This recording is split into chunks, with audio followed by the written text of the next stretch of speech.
Mic check 1 2. Mic check 1 2. Mic check 1 2. Mic check 1 2. Mic check 1 2. Mic check 1 2. Mic check 1 2. Mic check 1 2. Mic check 1 2. Mic check 1 2. Mic check 1 2. Mic check 1 2. Apologies about that. I was just gobbling down some grapes. Apologies. I was just gobbling down some grapes. I was just gobbling down some grapes.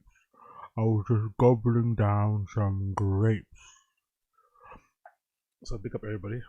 I'm gonna say whoever fucking invented seedless grapes, bow. Take a bow. Whoever invented seedless apes, round of applause, pats on the back, slaps on the ass, high fives, low fives, clicking of the fingers, mate. Whoever invented fucking seedless grapes. These are not the best because I just left them outside. I just came back for this some grocery shopping. I just left them to the side. I haven't put them in the fridge yet.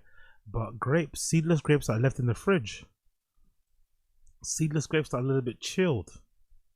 You get that little exciting little kick in the teeth when you bite into them. Woo-hoo-hoo.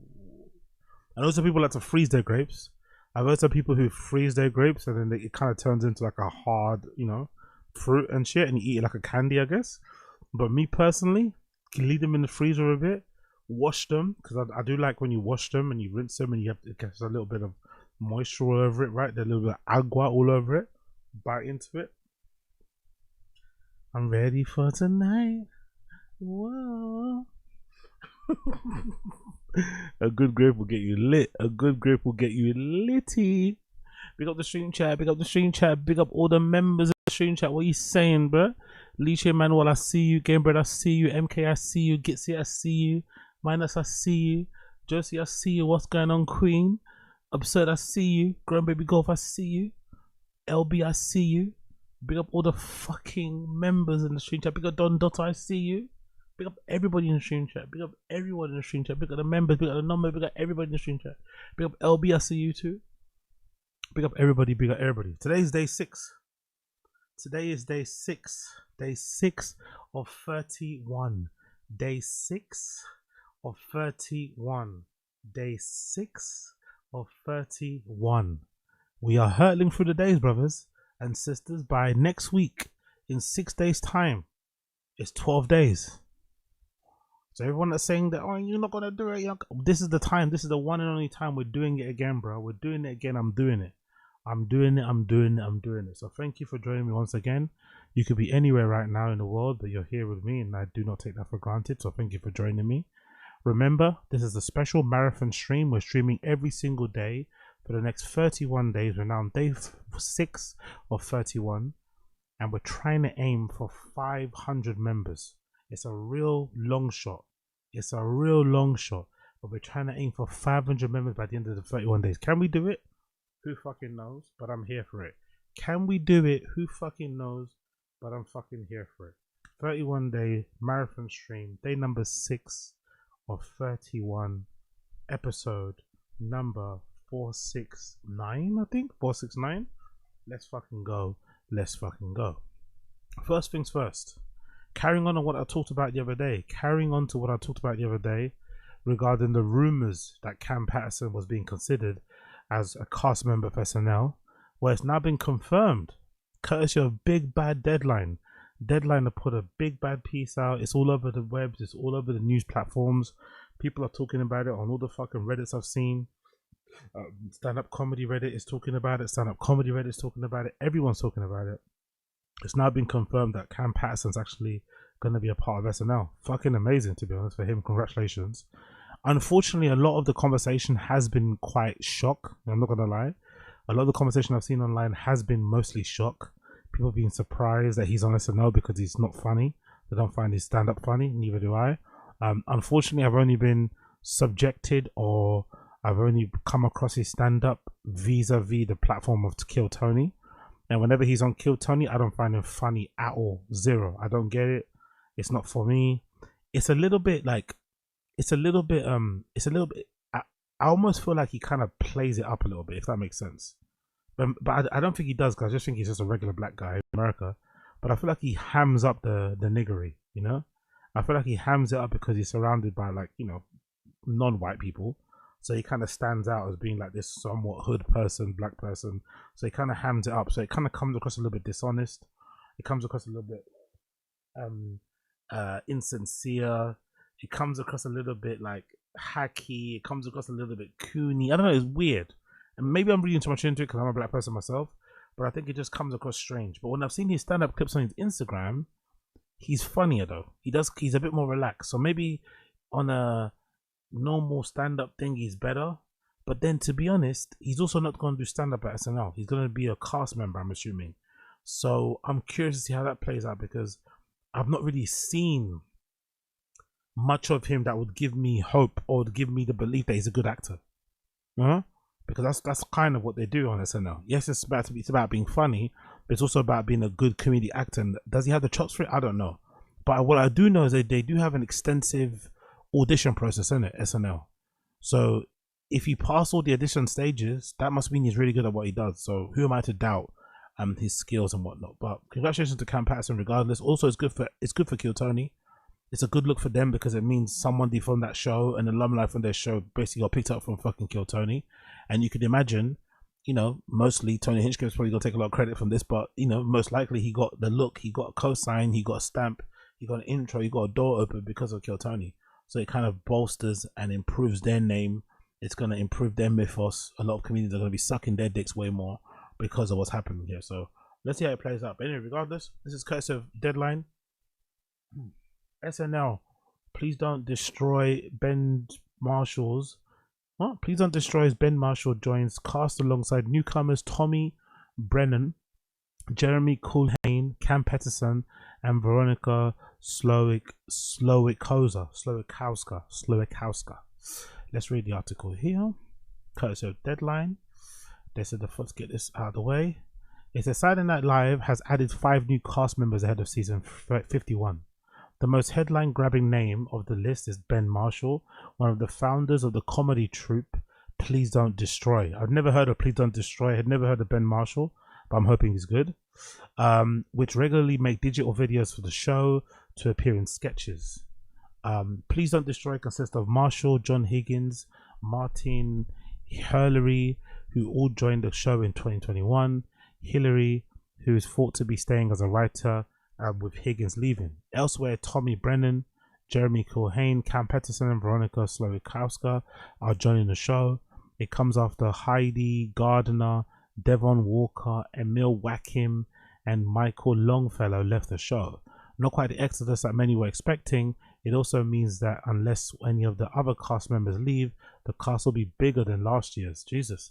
Saturday Night Live, which is produced by Broadway, returns October. Oh, so it's coming soon, October 4th. Shit, I don't know why I thought it was later in the year. I thought it was gonna be November, December. Okay, cool.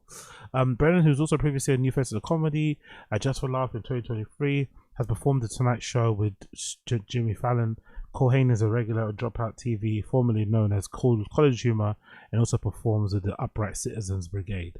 Okay, so I want to check out all their comedy. I'm really curious to see what they kind of do. So first one I want to check out is this guy called, what's his name? Tommy Brennan.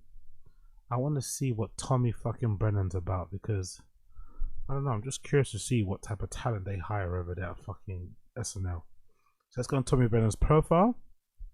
And let's just pick a pin post, I guess. I guess he's going to have something pinned here that he's proud of, right? Let's pick a pin post. Let's pick this one in the middle. Let's see if he's funny or not, right? With the debate starting tonight, please remember we cannot afford to let this happen again. Be smart, stay hard. Newsmax host loses it. Let's play this one. Let's see how funny we think this guy is, right? A new person on SNL. This didn't happen under President Trump. With all due respect, Grant, from the day Trump won the election, November 8th, 2016, to the day that he left office, January 20th, 2021, I was not able to get hard. Soft for 4 years. Yeah. Not one boner, Grant. Joe, so there was coordination 4 years. Joe, I'm gonna cut you. I'm already weak. I'm already low on time, Joe. Joe, cut him off, please. Cut him off now. Cut him off now. You're not gonna blame this on President Trump on my show. That's not happening. Yeah, this didn't happen under. Okay, that's the first cast member. Very funny stuff there. Let's give him another chance. Let's give him another chance. Let's give him another chance. I'm one of 8 kids, which, yeah, you don't see 8 a lot anymore. I think mainly because it's the wrong choice, probably. It is. You can't love 8 kids individually. You manage them like a sports franchise, you know? Like, you love the overall team, sure, but you'd trade a couple players. Absolutely. We all have these weird individual relationships with our parents in my family. Like, me and my dad are in a fun spot, because my dad's a doctor, and I don't have health insurance. Which, it rules, because anytime he's like, I don't believe in your career, I'm like, dude, same here. Right back at you, doc. That's why I never call. That's out of pocket. Jesus Christ. Okay, that's the first person. One more clip from him, then we'll move on. What's that? Confessions in Boston. Now, when I was a kid, I had to tell them that I provided bullets for a gun that was fired in front of my house, so he wouldn't tell my mother. Well, I am devastated that I didn't talk to you earlier. All right, so you gave bullets. I was 16. Okay. We stole a gun from a cop. From a cop? Yeah. Oh my God. Yeah, okay. We were in a fight with these kids, and they had chain belts, which are made from motorcycle belts. Yeah. So the kid whipped out the chain belt, and my buddy pulled out the gun and shot it in between his legs. Oh, shit. And there happened to be an off-duty cop on the corner. Yeah, that'll get you. Hey, shit got hairy. Shit got hairy. What a way to describe getting arrested. Oh, no, I didn't get arrested. How? I flipped out the back of the house. Oh, you ran, okay. And I hopped the fence. The kid with the gun, he got arrested. So then they were trying to find out who provided the ammo. Right. So then the priest was asking around, and someone dialed me out. Wait, the priest snitched on you? No. I had to tell him in confession so that he couldn't snitch on me.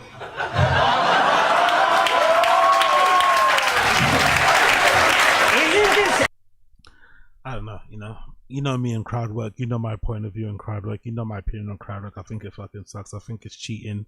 I think it's lazy. I also think it's kind of interesting how people in the crowd seem to have way more better stories, interesting backgrounds, live more full lives, colorful lives, and who probably should be comedians. That guy, that's a pretty fucking crazy story. He should probably be telling that version of a story on fucking stage, right? But the comedians kind of mine regular people who they look down on for content, and they do it in the worst way possible. So I'm not a fan of crowd work. So this guy fucking sucks, to be fair. Big up him for getting the job at SNL, but he's pretty terrible. Let's check Jeremy Culhane. I want to see every single member of this new cast at SNL and see if this is worth watching, because I actually want to do reactions to SNL actually on here, or well, on the Patreon obviously. When it actually starts, I'll do them every single week. So let me see what this Jeremy Culhane guy is saying. Jeremy Culhane, yeah, cool. Let's check out his pinned post. I'm assuming that's something he's proud of. Let's see what he's saying here. What are you talking about here? Today, I'm changing my life and getting into running.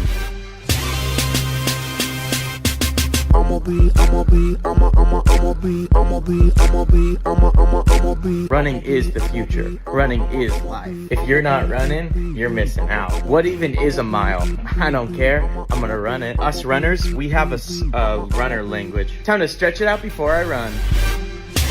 That was a great stretch. Now it's time to run. I'ma be up in the club, doing whatever I like. I'ma be popping that. Running is my private time, my therapy, my religion. Oh, let's make this last forever. Time to run. We'll chill together. On and on and on and on and on and on and on and on and. This was a terrible idea. I'ma be rocking like this. What? I shouldn't have done this. Shit. What? Why don't you put it on the blog, nigga? Why would anybody choose to do this? Ow, ow. I think I'm having a heart attack. I think I'm gonna die.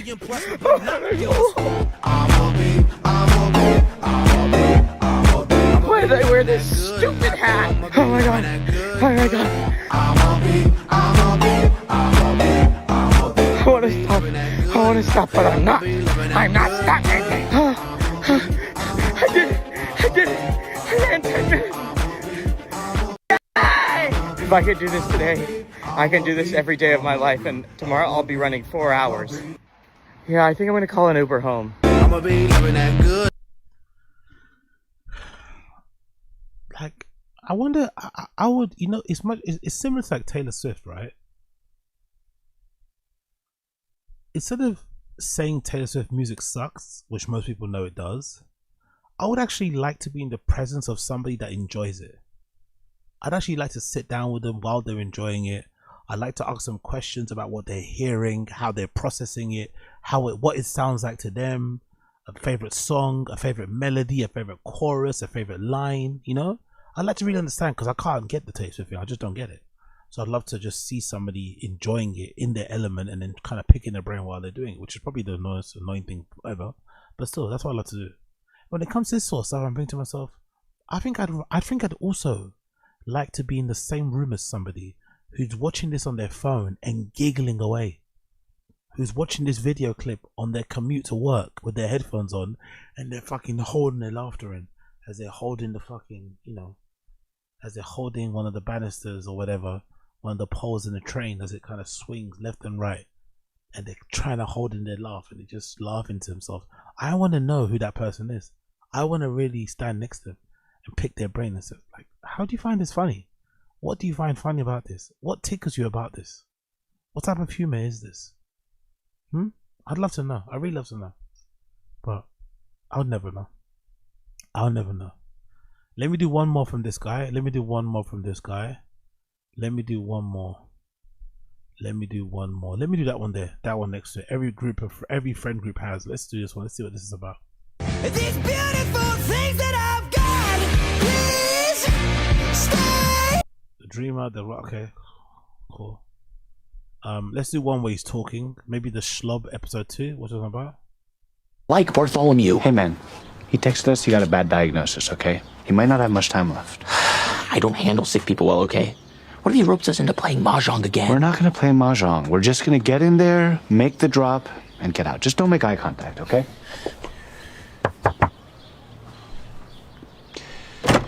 Hey. Good day, brothers. If only it were one.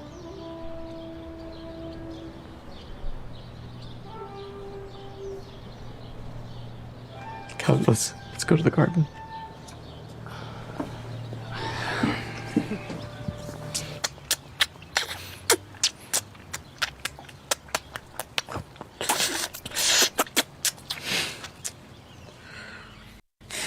Thanks for the fruit, brothers. It's probably the last time I'm gonna have this. You could still have fruit. No.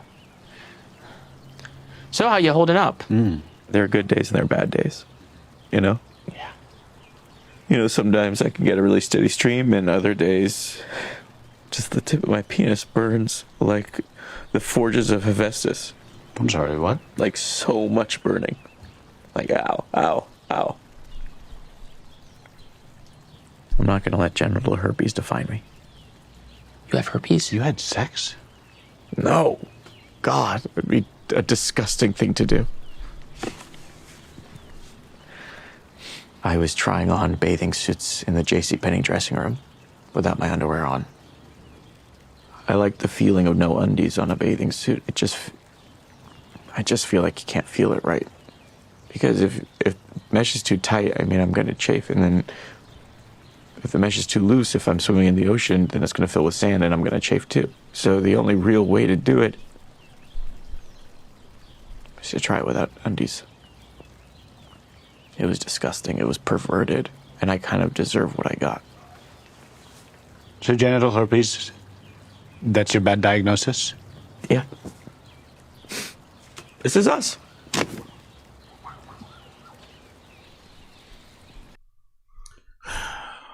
Congratulations to him, man.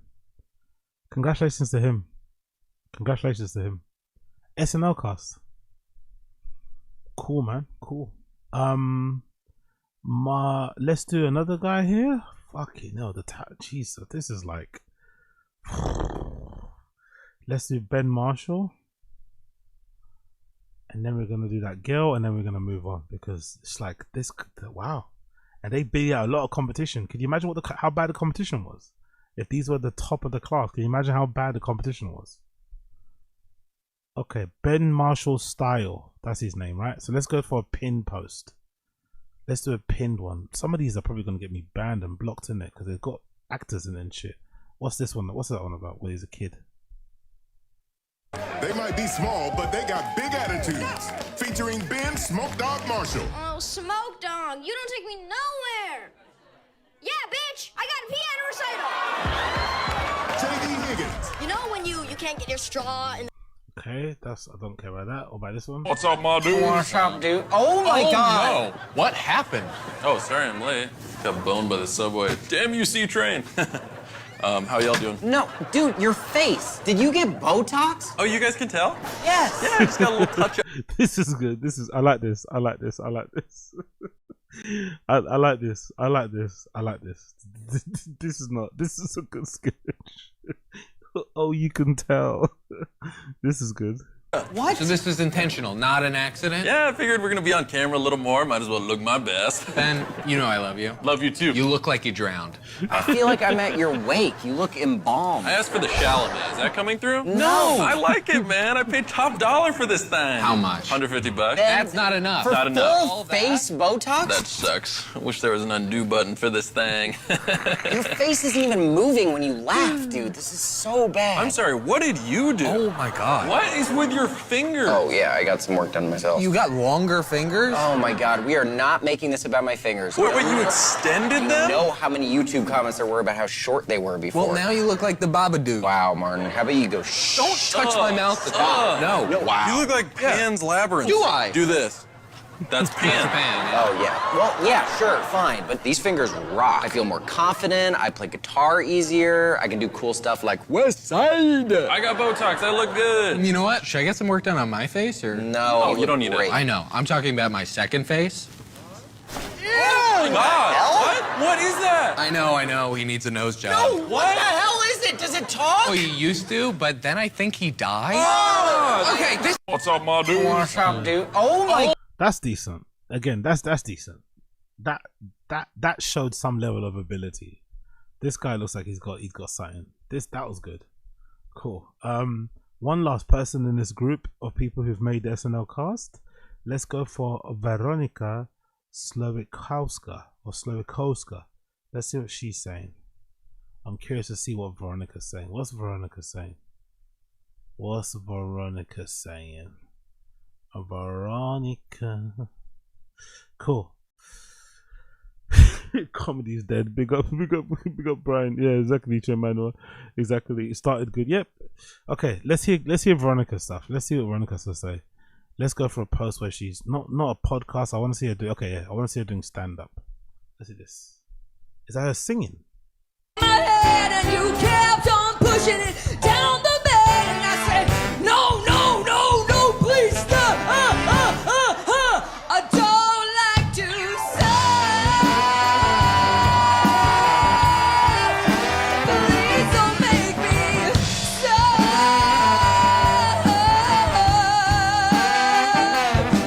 I'll touch it just a little. I'll put it in my vagina. I'll do everything else, but please don't let me. I don't want to touch it. I really don't want to put it in my mouth. Don't make me suck that thing. Come on, suck.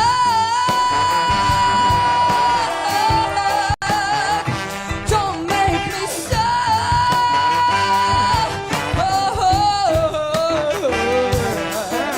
Suck it, suck it, suck it, suck it, suck it. Put it in my mouth. I don't want to get something in my mouth. No more germs and no more disease. I might not put it in my mouth.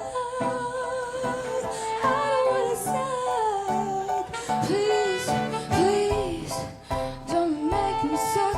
I love you, but don't make me suck. God almighty. Wow, man. Wow.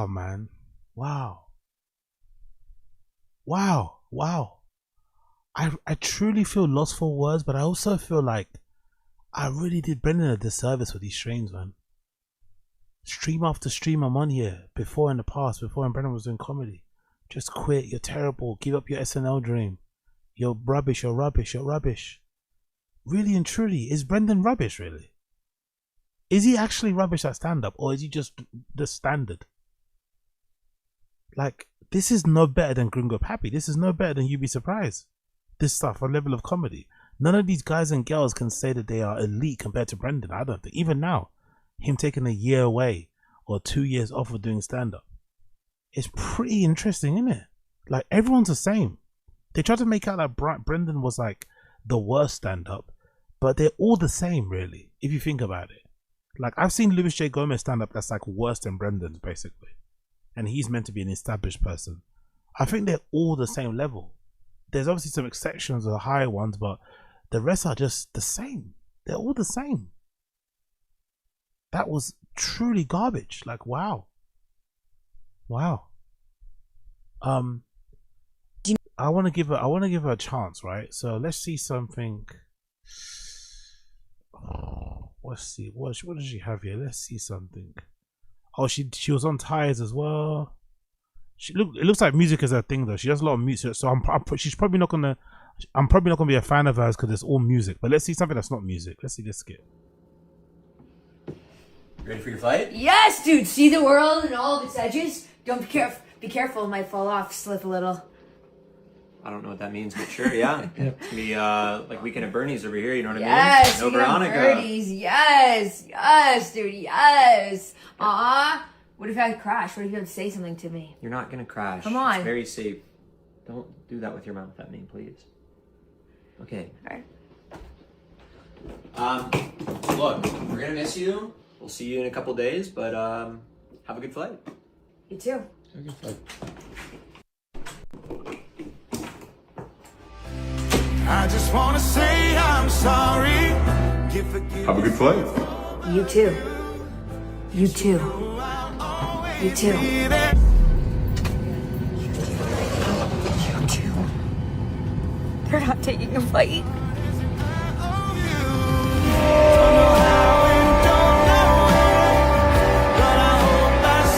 What?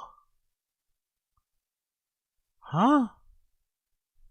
Is this like white people humor? Is that why I'm not getting it? Or is it just terrible? I don't know what's going on here. These are SNL cast members. Jesus Christ. Huh?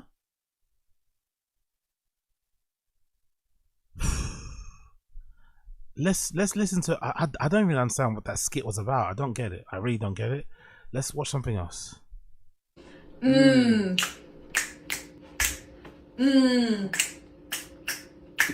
Yeah, I feel like Addison, got my headphones on. Yeah, I feel like Charlie threw this party just for you. Yeah, I feel like Clairo, I've been getting bags. Okay, okay. Yeah, got some? Ooh, I feel like Charlie Puth. You just want attention. Ooh, I feel like Charlie in the Chocolate Factory. Ooh, I feel like Aslan in Narnia. Ooh, I feel like Count Olaf, Series of Fortune Events. Ooh, I feel like Avatar, bending Lala's air. Ooh, I feel like Aragon, flying through the sky.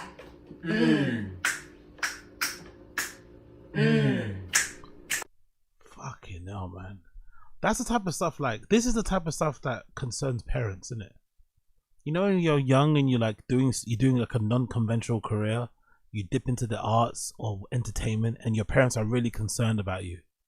And you're not even that old. You're probably like 21, 22 but they're thinking like, what are you doing with your life? Are you studying again? You're studying what? Sociology? You're studying what? Like, you know what I mean?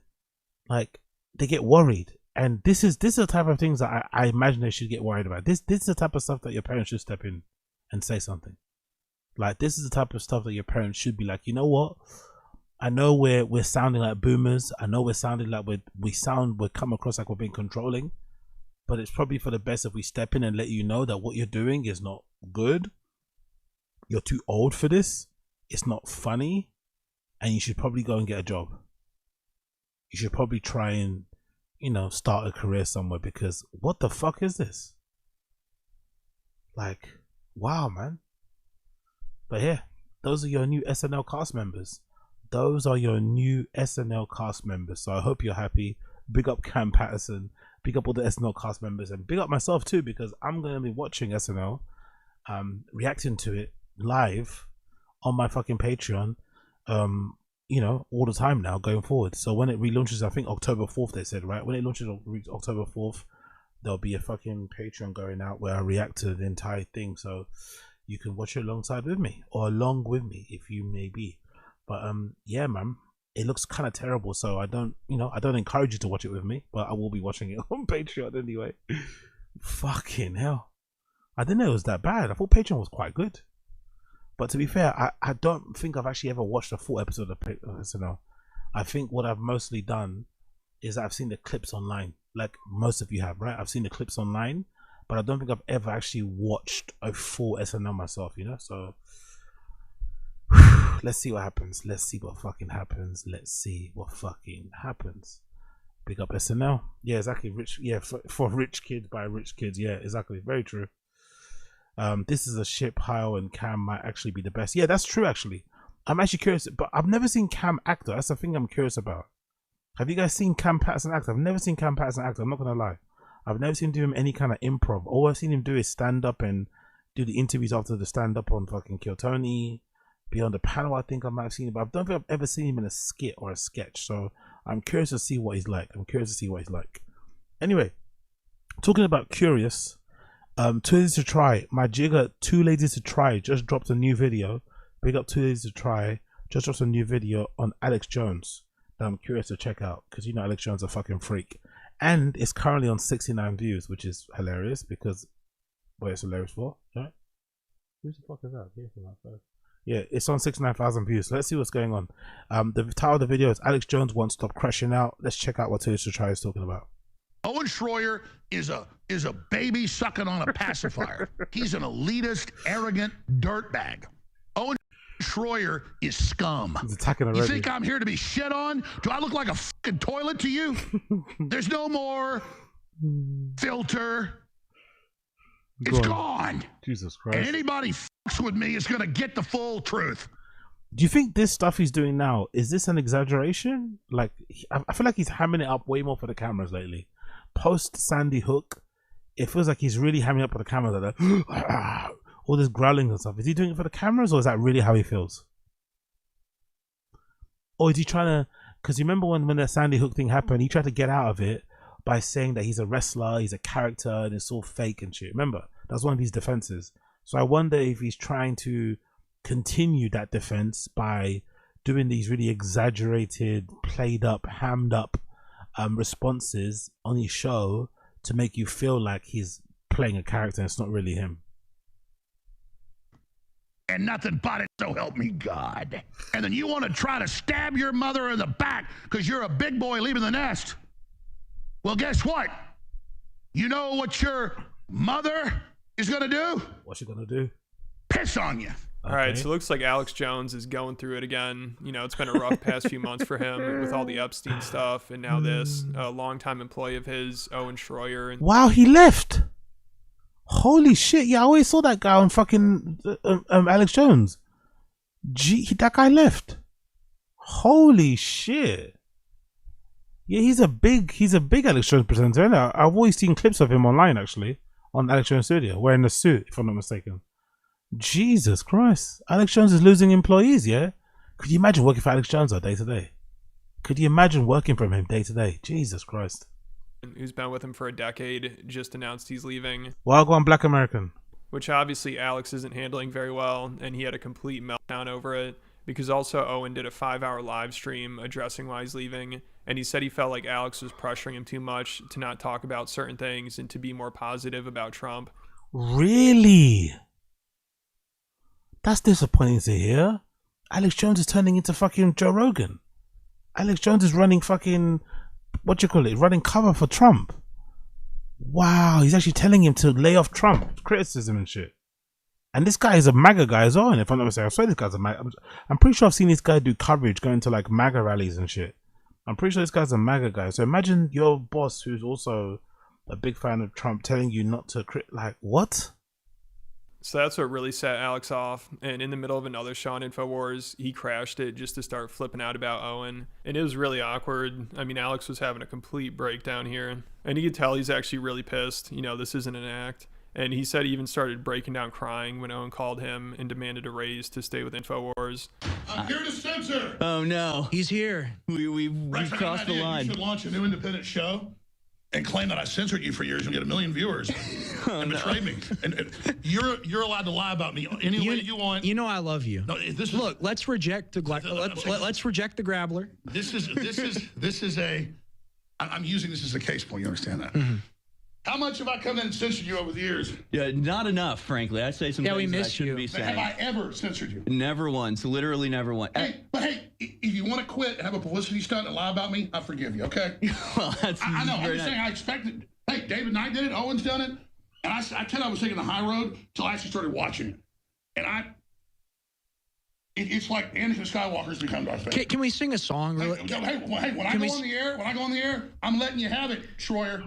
You really can't say nothing either, innit? He's literally crashing out live on air, but this is his show. He's your boss. Like, you can't say a thing. You just gotta watch it play out. It must be so. It's awkward enough when you're in a workplace and an employee, a fellow coworker, crashes out, but when the manager, the boss, crashes out, and you have to just sit there, like, it's like when, I don't know if you've ever been at work and your manager or like boss has just got broken up with. Happened to me a couple of times. It's tense. It's fucking tense. It's tense, right? They just received that text. They've just got off the phone. They've come back from outside. They're clearly crying. Like, ooh, this is so awkward. You stabbed your brother in this operation in the back, and you're a fucking liar. Can we sing a song? Fucking asshole. Can we sing a song? Shit. I don't ever get involved in infighting, but I've known somebody 10 years, and they've been my friend. But he's gotten really dark. Didn't talk to the crew the last 2 years. And so it's like a different person. I'm not here to be the villain for somebody's lie. So wait till you hear his phone call to me yesterday.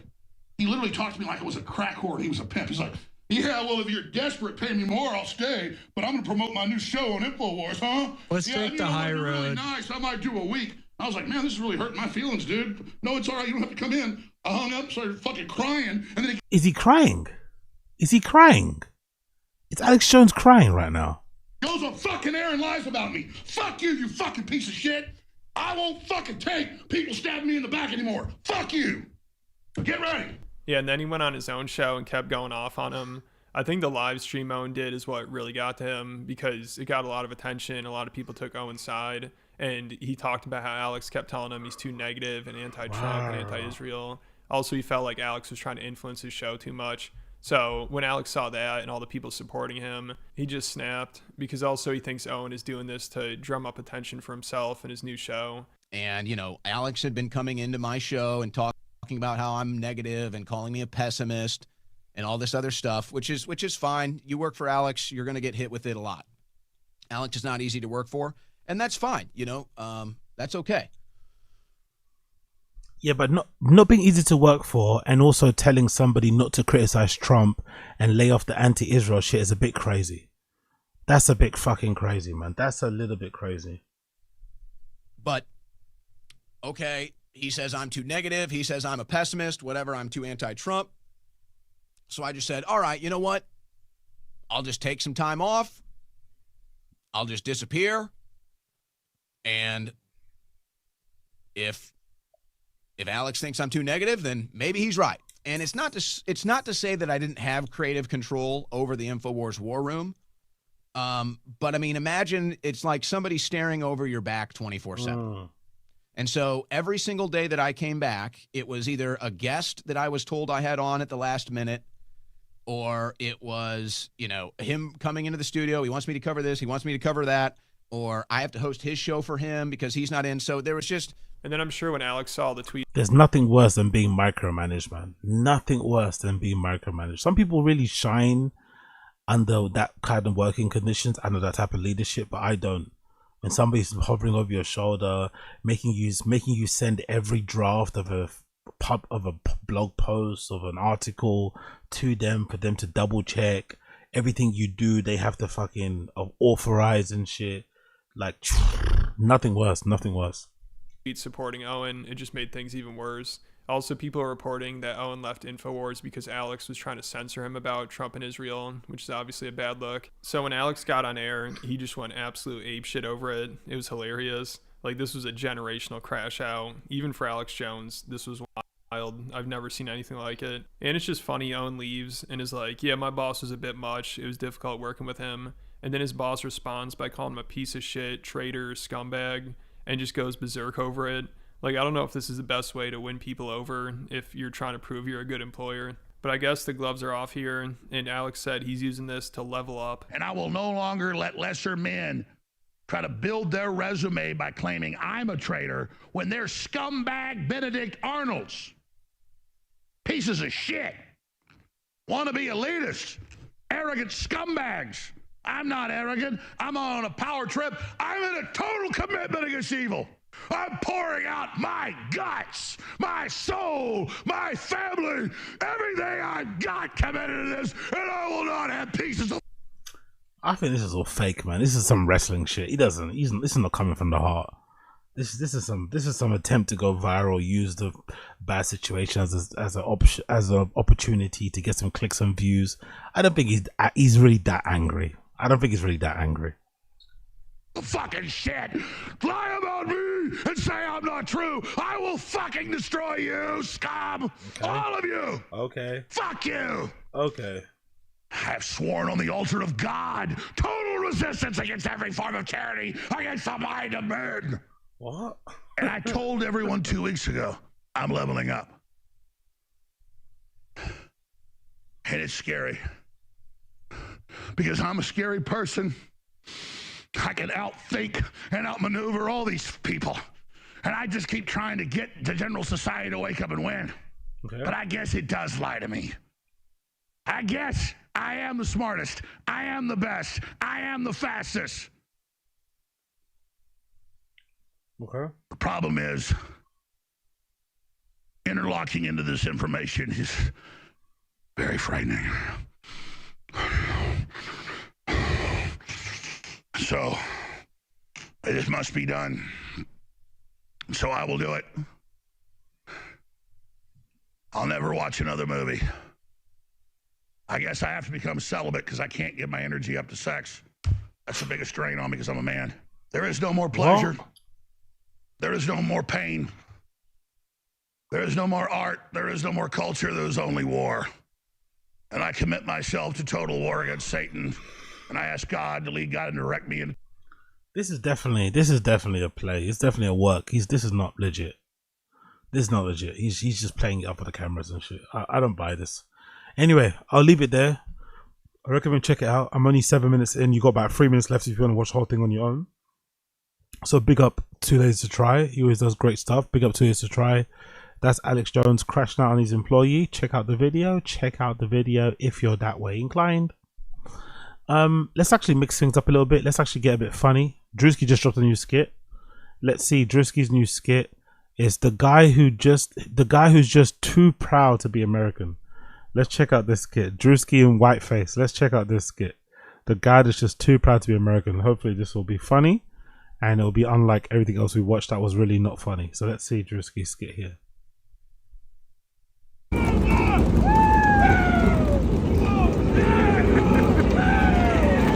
Here's the love. Here's the honor. If you can't come in her, come on her.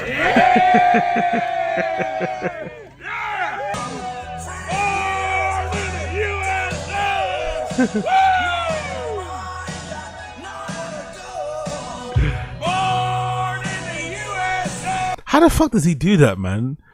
The fucking whatever they use to color his skin, to paint his skin is so legit. It actually looks legit. Like, how the fuck do they do that? He's even got a fucking look. He's even got tan lines. Like, he's got, you know, like, he's obviously, people like this don't put any fucking suntan on or lotion and shit. They don't believe in it. But how the fuck do they get that consistency? Fucking hell. Hey, Suanna. Suanna. She's not listening. Hey, come up. You need to listen to your nana. Go ahead, baby. 6 Girl, you crazy. It's trashy. It's so legit.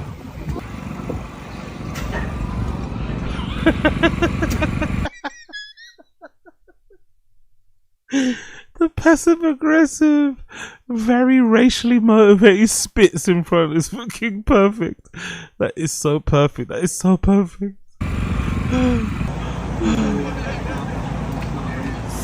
Hey, me, Ma. How you doing, baby? How you doing, baby? Mima. Mima. So true.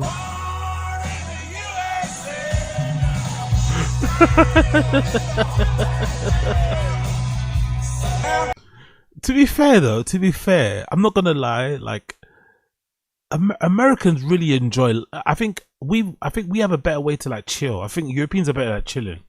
We have like outdoor cafes and, you know, terraces and shit, and, you know, it's just we know how to chill. I think Europeans are better know how to chill. But you Americans know how to enjoy, innit? Like, there's places like this in America where just guys pull up in their trucks and shit and just start drinking and sharing barbecue and war stories, fucking around. Like, you guys just know how to enjoy, you know? Just pull up with a cooler full of shit, some tunes, some vibes, and boom. Whereas here, it's not like that, you know? It's not like that at all. Hey, you lost, boss? No, I'm going to the race. What race? NASCAR race. You going to NASCAR? A little bit. You ain't lost, is you? No, I'm good. I'm going to the race, sir. Sure about that? Yes, sir. Find something safe to do, boy. NASCAR. Pussy mud.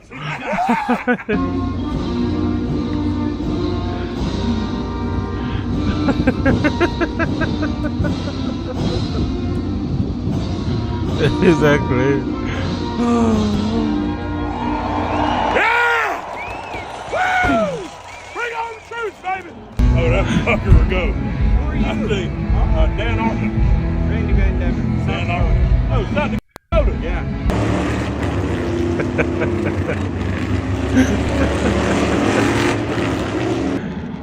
Damn right. Proud to be American.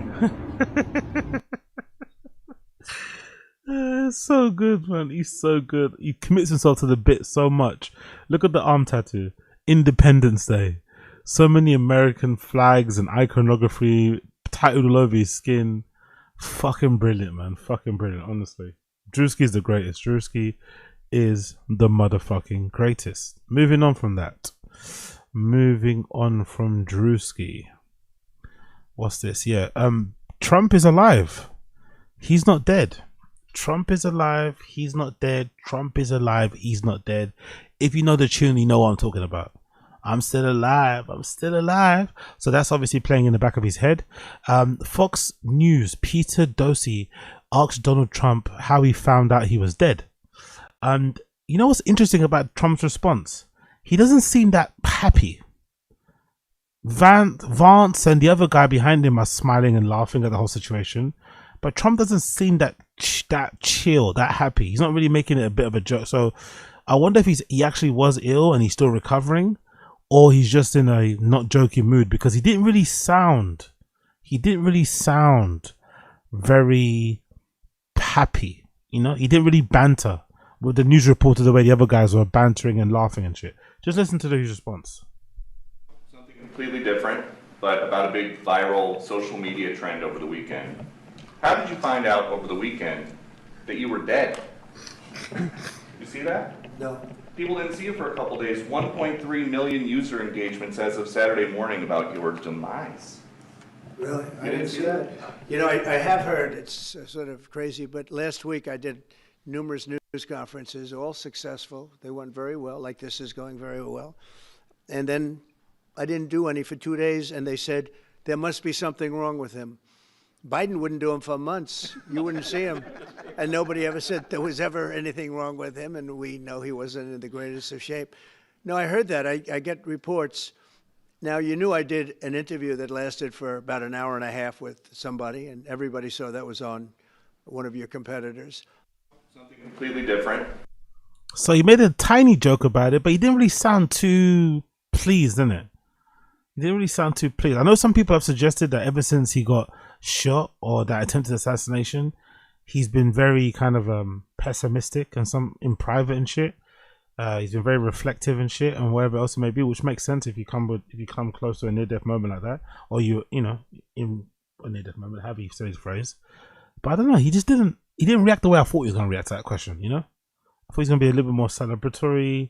He's gonna troll a bit more. be like, haha, I'm still here type of thing, but he didn't really do that. You know, he seemed a bit pissed off. So I wonder if those rumors about him having something happen were true. Not sure what, because that picture of him when he did finally surface, he did look very drained. Or maybe this just because remember the first time when he was president, the first time people were trying to look for signs that he was tired. Remember, because there's that picture people do, like at the end of someone's first term, they always compare it to the day of the first day of term, and obviously Obama's one was brutal, right? He went from being this like, you know, dark haired, super handsome looking dude to like really fucking old and grey, right? The job kicked his ass. But with Trump for the first time, it didn't seem to do anything. He seemed to be completely fine. But it does look like, obviously he's getting older, but it does look like this particular presidency, this particular term, he does look a little bit more weathered, does look a little bit more haggard, does look a little bit more tired and fatigued. So maybe that's what led to the fucking, you know, disappearing act. Who knows? Who knows? Who fucking knows? Another clip here. This is fucking crazy. I don't know how. By the way, how does this happen? People tell me in the stream chat who drive. How do you think this happened? How did this girl crash her car?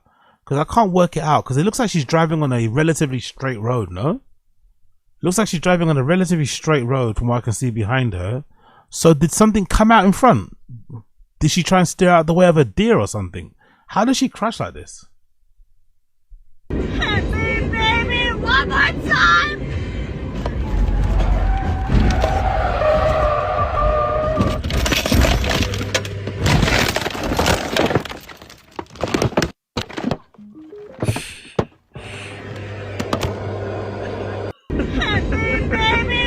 And of course, the first thing she grabs is her phone, right? The first thing she grabs as her car flips 2 times, I think, twice. The car's crawling on this roof, and the first thing she grabs is her phone. But how the fuck does she crash that car? There's honestly, it's a straight road, no? Or am I bugging out? It's a straight road, and I don't know what happened. Did she see something? Did like a squirrel come out? A turtle? She must have saw something, and her eyes went a bit shook. She must have saw something. What did she see on the road, do you think? Because that's the look of somebody that sees somebody in front of them, and then she tried to steer out of the way. Maybe she ran over it, or maybe, or just as right. Maybe it's drugs. Maybe it's just she was on. I don't know what she was on, and then she tried to turn out of danger. Obviously, turned too tightly, turned too sharply, and the car tipped. But it's her face when she tips that gets me all the time. Fucking hell, bro. It's where she tips. It's how she gets her phone. That's what really gets me, is where she gets her phone. All these frame shots are fucking brilliant, by the way. Look how she grabs her phone. Look where she is. Look what she's worried about. Look what she's worried about. Look what she's worried about. Her phone. Look at her. What a fucking legend. What the fuck is sis doing? Look, like, what is her eyes are on the phone the entire time. She doesn't once pat herself down. She doesn't once check her face. You know what I mean? She doesn't, nothing. She doesn't look, she doesn't do it. She doesn't wiggle her toes. The first thing she does is grab her phone. The first thing she does is grab her phone. Look. And she's currently upside down, people. She's currently up. No, she's not upside down. She's currently on her side. I don't think she's upside down. The car is currently on its side. And look what she does. The first thing she does is grab the phone. She gives the phone a little look.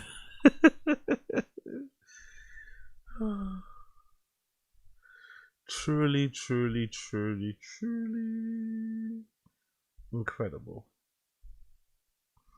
Truly, truly incredible. Truly, truly incredible. What do you think is going on there, then, people in the stream chat? Let me know in the stream chat. What do you think is going on? Is it drugs? Is it, as Coiler mentioned, loose gravel? Was it an animal that she's tried to steer out of the way from? Is she just a bad driver? Is she being a woman? What do you think in the stream chat? Let me know. What do you think happened there? What do you think happened there? What do you think happened there? She's sitting sideways. Yeah, she's part of the SKIT International Women Can't Drive. This is why insurance is so high. Exactly. How did she crash? I don't know. I'm gonna play it one more time so you can see in full. Hit me, baby, one more time.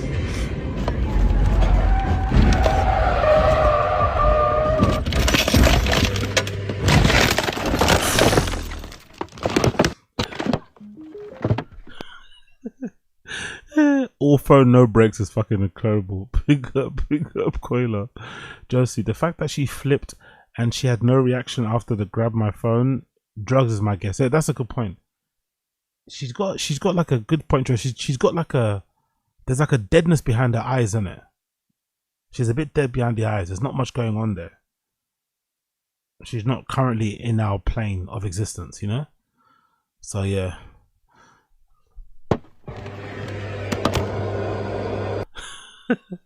Hit me baby one more time is a perfect line for this fucking crash, by the way. Big up Britney Spears, big up that girl. Next on the list. This is a clip that I haven't seen, I haven't reacted it to. I'm not sure what's going on here. But interesting title. Tim Pool, formal apology to Sam SEDER. Wonder what's going on there. I wonder what's going on here because it also features REDBAR. There's a clip here featuring REDBAR, Tim Pool and Sam SEDER. So I'm curious to know what the fuck Tim Pool's apologizing to Sam SEDER for and why he has REDBAR on his screen. Let's see what's going on. Big up REDBAR. I'd like to formally apologize to Sam SEDER. Sam, I'm so sorry for hurting your channel. And is he married? Is Tim Pool married? Why does Tim Pool have a wedding ring on his finger? Is he married? I didn't know he was married. People let me know on the stream chat. Give me some lore. When did Tim Pool get married? Or is that a promise ring? What the fuck's going on? Or is that a Tim Pool ring? He's married to the Tim Pool show. What the fuck is going on there? Pick up Jasper. Pick up Jasper. Love the streams, Oz. Love you guys more. Thank you for checking me out. Big up Jasper in the stream chat. Appreciate you for the super chat, brother. Appreciate the super chat. Big up.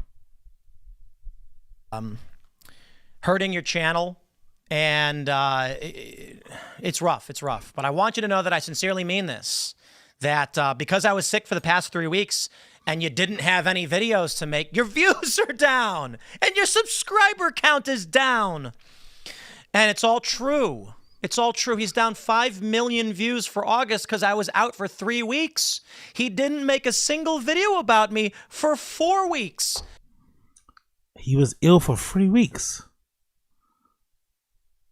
You're ill for 3 weeks. What the fuck did you have? 3 weeks illness. Doesn't sound like a fucking alpha male to me. Doesn't sound like a fucking high value male to me. You got put on your ass with a cold for 3 weeks. Because I wasn't here. And without me here, he just couldn't do it, could he? What up, loser? Welcome to the first video on the @TimPool channel. Shout out to YouTube for giving me the @TimPool channel, which I never had, but now we do. And I'm going to make just whatever videos I feel like making whenever I feel like making them. And, you know, the goal is, in the long run, to win back my own SEO. Because none of my channels are actually Tim Pool. It's like Timcast or The Culture War, Timcast News, or IRL. Everyone else who says my name but me, you search for me, you get them. I was like Sam SEDER's a great example. That's why I want to shout out Sam. But also REDBAR, who made this video, and is talking about Sam SEDER. I'm going to play the video for you. It's funny. And shout out. Here you go. Hi, thank you. I appreciate it. Yeah, no problem. Thank you. But what can you do with this information? I want Tim Pool's name out of your goddamn mouth. You don't. Tim Pool is up here. You are all the way down in the sewers. Okay? You ever heard anyone say that? Let me guess. Tim Pool's beanie. How wonderful. How thoughtful. Let me guess. You hate Tim Pool. You want to make fun of Tim Pool? I'm going to make fun of you the same way you treat Tim Pool. Holy shit. An alliance, an allegiance is forming between REDBAR and fucking Tim Pool. Who would have guessed it? Who would have guessed it? Okay. Sound good? I am livid at this, man. Let's see how he wraps this up. Let's see how he handles it. Whether or not it's true is not what matters. Though it does play a role. Not funny. Don't show me your teeth. I'm getting ideas. So this is what Sam SEDER does. Let me just address these clips, right? I mean, if you guys watch my content, you must have a general philosophical understanding, moral philosophy, the philosophical consequences of quantum physics, all very interesting things, I will say that. One thing that I've mentioned over and over and over again in context is that as it pertains to the culture war, it doesn't matter what's true because people believe whatever they want. You can argue with someone day and night that we did land on the moon and that the earth is round, but it doesn't matter. The truth is immaterial to these individuals. Thus, what Sam SEDER does is, because his viewers are low IQ and because Sam knows what he's doing, right? What basically happens is I will make a philosophical point that I didn't realize how often he swallows his saliva, innit? Like the pauses. Is that like a faux fucking intellectual thing he's trying to do there? The whole like swallowing. It makes a lot of mouth noises, isn't it? He makes a lot of fucking mouth noises. Like fucking hell. I don't know, drink a glass of water or just step back from the mic a little bit, brother. God damn, I can hear his entire fucking gums moving. In the context of a culture war, the truth doesn't matter. People will choose to believe things that are obviously fake because it fits their worldview and they want to believe it. Sam will cut everything out and play a clip of me just saying the truth doesn't matter. It plays a role, but ultimately, and then say, ha, ha, ha, ha, look how dumb he is. He's telling people to believe fake things. If you're stupid enough to believe it, there's nothing I can do to help you. But let's play more from REDBAR. I put in a Tim Pool thing in Slack. We could play it tomorrow, where his perspective on. Oh, you use Slack? I will be hacking that now. Nice. You just doxed yourself. On liberals and our perspective on. Talk about what just happened now. Liberals and I guess presumably the left as well. This is a typical leftist trick called taking a dip in the pool. Now, this is where you start immediately talking about Tim Pool to distract your audience from how badly you've been exposed. Taking a dip, they call it. Now, that must stop. You cannot erase me with some Tim Pool shit, and I am not doing a bit. Don't go, oh, I think he's doing a bit. I'm safe. You're not safe. Broadly Legally. speaking, don't understand what slavery is. Because you're not having real conversations. Let's take another call. Calling from unbelievable. There he is, Sam SEDER. Give him a light scare. Get in those comments there. Let's see how we could rile this guy up. I would like to see this video that we just watched as the start of a beautiful scare ship with Sam SEDER, and I'd like him to be one of my regulars who I'm constantly catching off guard. Wouldn't that be lovely? We're going to be teaming up with Crowder. We're going to be teaming up with Tim Pool. You know, Crowder. I still remember that episode of Joey Diaz's podcast where he threatened to kill REDBAR. Is that still available? Joey Diaz threatens REDBAR. He said he's going to. I think he said he's going to kill him, no? Didn't he say that? Oh, there. Someone must have it. Yeah, here we go. Oh, is it still there? Raider is comedians. Joey Diaz threatens to. I want to see the actual video. Joey Diaz claims that Joe Rogan. Oh. There we go. Joey Diaz threatens to murder REDBAR. It's on Rude. What's that? RudeTube. What the fuck is RudeTube? Is this some Russian website? What the fuck is RudeTube? Okay, Joey Diaz. Oh shit! They've got a video of mine there. What the fuck is RudeTube? They've got one. They've got like an old Taz episode of mine. Look at that. What the fuck is RudeTube? What the fuck is RudeTube? This Russian site has jacked my fucking podcast. That's amazing. Big up the Russian YouTube. Russian YouTube's got my fucking show on there, just ripped. No copyright info. You can't. I'm not copyright claiming anything in Russia, mate. You can keep it. I'm alright. I want no beef. You can keep it, mate. I don't want no beef. You can keep the video. I'll give you my permission. I don't want any smoke. I don't want any smoke with Russian people. Let's see Joey Diaz threatening REDBAR. We'll start here. When was it? When was the date that me and Joey became personal arch nemesis? You know, when addiction exposed? Sees this video. Come on, let's see. Let's Here's see. Joey Diaz here. We had an animation of him drooling. Jesus Christ, Thank man. you, Sven. I like Joey Diaz, but that's fucking brutal, man. I like him, but that's fucking brutal. That illustration of Joey Diaz is fucking brutal, man. That's not fair. That's not fair. He's a fucking Old when we came back, and we just never ended up going back that far. But this is a perfect opportunity because Joey Diaz was just on Joe Rogan talking about how he had a 2-year Xanax addiction. Heavy Xanax addiction.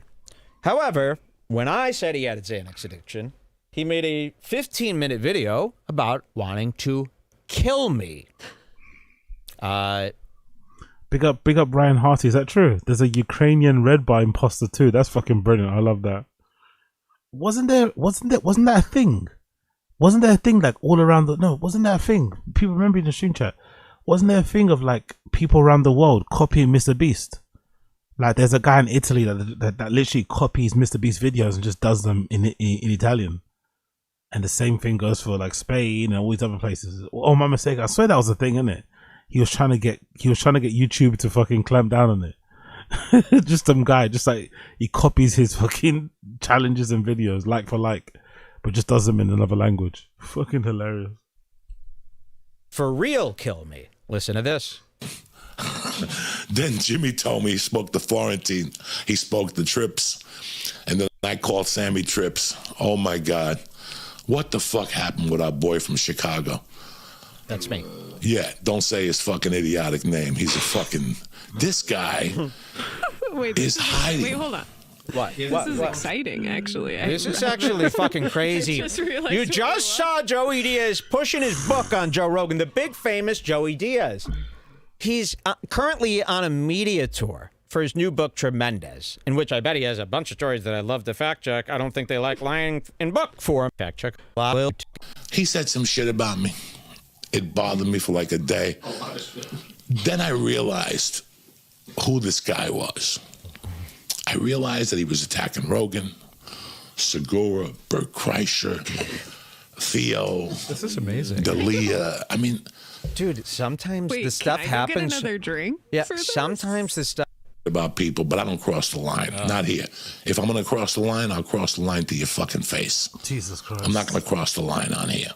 I'd rather cross the line. I don't want you to call me and go, hey, man, I heard you were talking. Imagine being addressed personally by the mafia. That's what this is like. Podcast. No. I'll see you at the comedy club, and I'll tell you what I was saying. You know, when you watch his videos. My videos. At first, I thought they were kind of amusing. Oh. But then they're sad. They're sad because he's a white kid that had everything going for him in his life. He's got rich parents. His family's got money. And he sits on a thing all day, again, with his white privilege and his little bottle. He's a bottle with his white privilege. He hates the whiskey. Is he that Cuban? I like that had everything going for him in his life. He's got rich parents. His family's got money. And he sits on a thing all day, again, with his white privilege and his little bottle of fucking whiskey. Whoa. And he thinks it's cool, and his wife or his girlfriend, whoever that is, and he thinks it's cool saying the things he's saying to people. One day, that's before actually we very locked accurate. the podcast Wait. up, That's before like the the most church. accurate because nobody would ever say it. He thinks it's cool to say bad things about people. And it's like, that's actually exactly what I think. Like, that's the nicest way anyone's ever put it. He thinks it's cool. Can't come and all this shit up. Before the Yo, big up Ryan Harty. I played that already, brother. I played that video already. I played that video prior to this video. I played that Alex Jones video prior to this video. So just scroll back if you want. church went down, one day I was going through some emails. Like, this is just whatever. Listen to this. The ones you get on Facebook that don't come to you. The private messages. Yeah, the private messages. And I got a message from some dude saying, listen, don't threat this fucking guy. We're going to kill him and all this shit. I think I watched the DRUSKI video, and then before that it was the Today's to Try Alex Jones one. So if you rewind back, there'll be Druski, and then I think before the Druski, there'll be the Alex Jones one. Joey said he was going through email. You hear this? I was going through some emails. I got a message from these guys that had been tailing him. They said, don't worry. We got this guy. We're going to take him out. My Facebook, and you could find it, and you could read it, and you could see who the fuck sent it. I didn't know who sent it. You know those Facebook things that have no picture on them and shit? So one day I'm with Lee there, and I say the Malanucci brothers are looking for me. I don't even know who the Malanucci brothers is. It's like me saying the Staminki brothers, you know what I'm saying? This idiot ran with it. He Googled the Malanucci brothers, and DIAZ is fucking, gonna kill me. Listen, guy. You told us in your last video, he said, I got the Gargini brothers. They're coming after you to kill him. And we showed everybody that you said that. And now he's going, this guy thinks the Matucci's are coming. And that's how we know. Malanucci brothers and DIAZ is fucking, gonna kill me. Listen, guy. See, all he's doing is backpedaling because he did say those things as real threats. Yeah. And then the internet made fun of him. And now he's going, I was friends. They but I don't know. I don't have the intelligence. I've seen them do it. Cowards. Spineless cowards. But yes, I can trick this stupid old man into almost anything. I'm positive. All right, let's see. Again, I don't have the intelligence of Joe Rogan. I don't know. I don't have the intelligence of Joe. We're gonna have the. Let's see. This is already 2 minutes in, and we got all that. Uh-oh. Where the hell did he go? Oh. He's been silenced. All right, let's hear. Again. I don't have the intelligence of Joe Rogan. I don't know what's going on in politics. I don't know what's going on in Russia. I don't know what's going on. I don't know. I don't fucking know.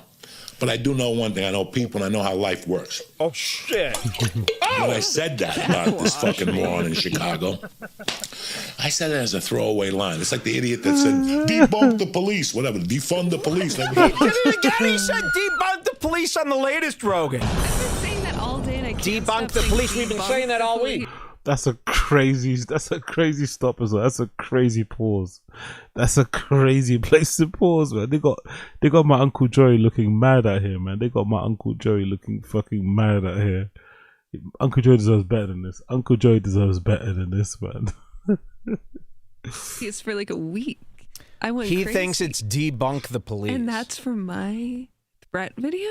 Look That's at this. why it's such By a the way, connection wait, you to got to it. see this pause. Hey, yo, what's going on? Big up Uche in the stream chat. Wagwan Uche. Wagwan, darling. Wagwan. How is that a real frame? Wait. It's blocked by a ballot. You got to see it.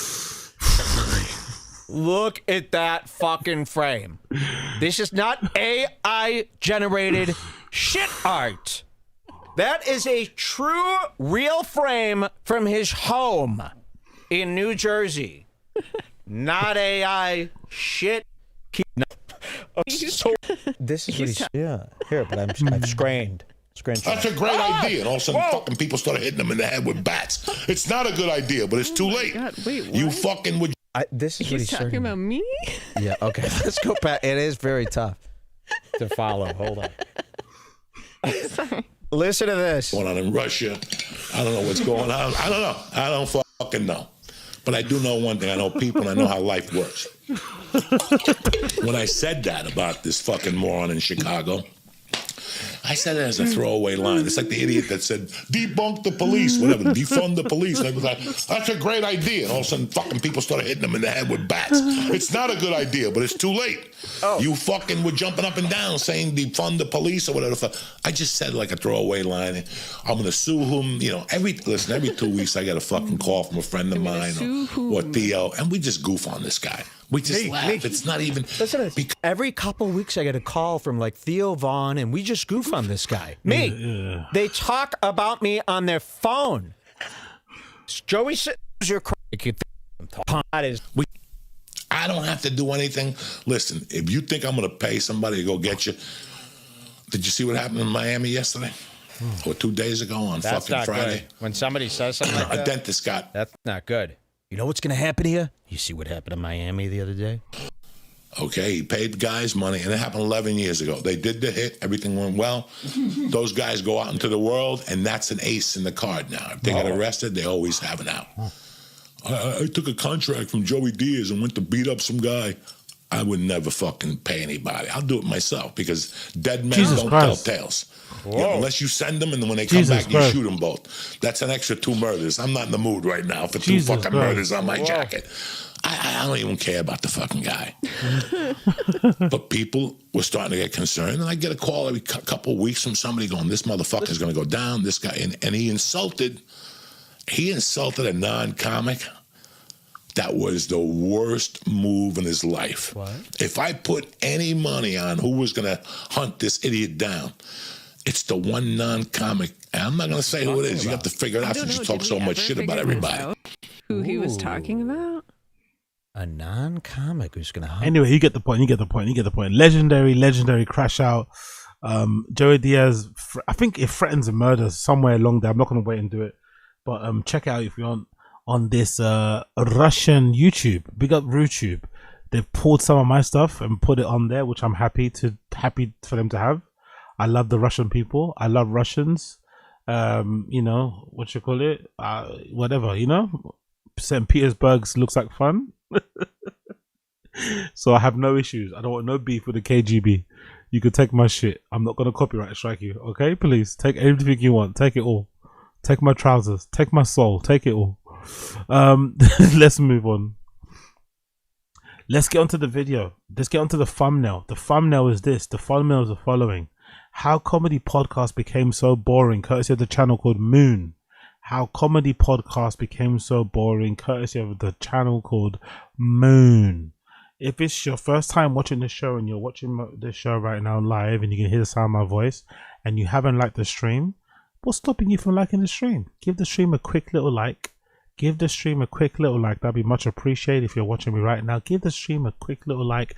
And whilst you're at it, why not subscribe to the channel? Why not subscribe, turn your notifications on so you're alerted when I stream, because I'm going to be streaming for the next 31 days. We're already on day 6. I'll be streaming for the next 31 days. So if you want to get notified about me and what I do, subscribe, like, turn the notification bell on. And of course, if you want to go an extra step and you want to contribute to our goal of hitting 500 members by the end of the 31 days, there's a link in the description for you to join as a member. You get exclusive to member-only streams, you can chat during member-only live streams, and you get access to member-only videos too, which are coming soon. So make sure you click the link in the description. Cool. Bless. Bye. In the last couple of years, the Rogan sphere was everywhere. All these comedians were some of the most influential podcasts around, even being credited as getting Trump into power. This ragtag group of random comedians were now hosting major... Hold on, did I watch this already? I watched this already, didn't I? I think I watched this already. I'm pretty sure I watched this already. I don't know why I'm bugging out. My brain is breaking. I'm pretty sure I watched this already. So let's skip this one. I'm pretty sure I watched this already, but you can check out yourself. It's called that. Comedy podcast became so boring. Check it out yourself, but I'm pretty sure I watched this already, so we won't watch that. We're gonna move on to the next video. We're gonna move on to Patrick CC. Oh yeah, true. Okay, cool. Let's just watch it then. If I was half awake, then we'll just watch it. I completely forgot, but I'm sure I watched it. So maybe I wasn't in my best form. So let's go again. Round 2. Coil up. Thank you. Reverse it. Let's go. Celebrities to field experts and political candidates. If you needed good PR, you'd need to go on one of these podcasts. But now, the Rogan sphere is just a joke at this point, and people are completely sick of it. These people are no longer renegade thinkers fighting to have their voices heard when everyone else was trying to silence them. They're just comedians saying whatever they think comments will like, making the same points and jokes over and over again, all to ensure they continue to have any relevancy whatsoever. And I'd push back on that. I don't think they're saying things that comments will like. I think they're saying things that advertisers will like. Things that'll keep the lights on. It's not about the comments. I don't think they care about appeasing their viewers. They just care about making sure they keep the lights on, they pay their bills, they pay their fucking G-Wagon car note. People are just sick of it at this point. I mean, it's so bad that Joe Rogan's podcast was finally dethroned as the #1 podcast on Spotify. To be fair, I think these lists are fake anyway. I'm not gonna lie. I think these lists for top podcasts are fake because I'm on the internet. Some would say I'm fucking on social media all the fucking time. And I can swear to God, I've never seen a clip from the Mel Robbins show podcast in my life. I've never seen a clip. I've seen a clip of this guy's show, Ryan Shaw Ryan, sorry. I've seen a clip of fucking Candace's show, but I don't think I've ever seen a clip from the Mel Robbins podcast on one time on my fucking timeline. Not once. And you know what? I'm actually gonna check now. I want to check out my fucking Twitter, because usually the place where I see all my things in terms of podcast stuff, and unfortunately, because I'm not really on Instagram that much, but the first time, wow, I just saw the headline. Hold on, I just saw this headline. Cardi B wins 24 million. Big up Cardi B. Let's see. Let me. What's her name again? What's her name? Mel something, right? What's her name? Mel Robbins. Let's see if we can find her page. Mel Robbins. There we go. So I've not seen a single clip. Oh, she's not even got any clips posted. Hold on. Mel Robbins podcast. She doesn't have any clips on Twitter. Maybe she might have some on Instagram then. Let's see. 1 second, I'll put the screen back. Apologies for me. One second. I just want to make sure there's no fucking corn on here. Okay. She's not on. Mel Robbins is not popular on Instagram. Maybe she's popular on Instagram then. So she's not popular on Twitter. Maybe she's popular on Instagram. Let me check out if she's got an Instagram. Is there an Instagram for this podcast? Yeah, there is. Boom. I've never seen a clip from this show once.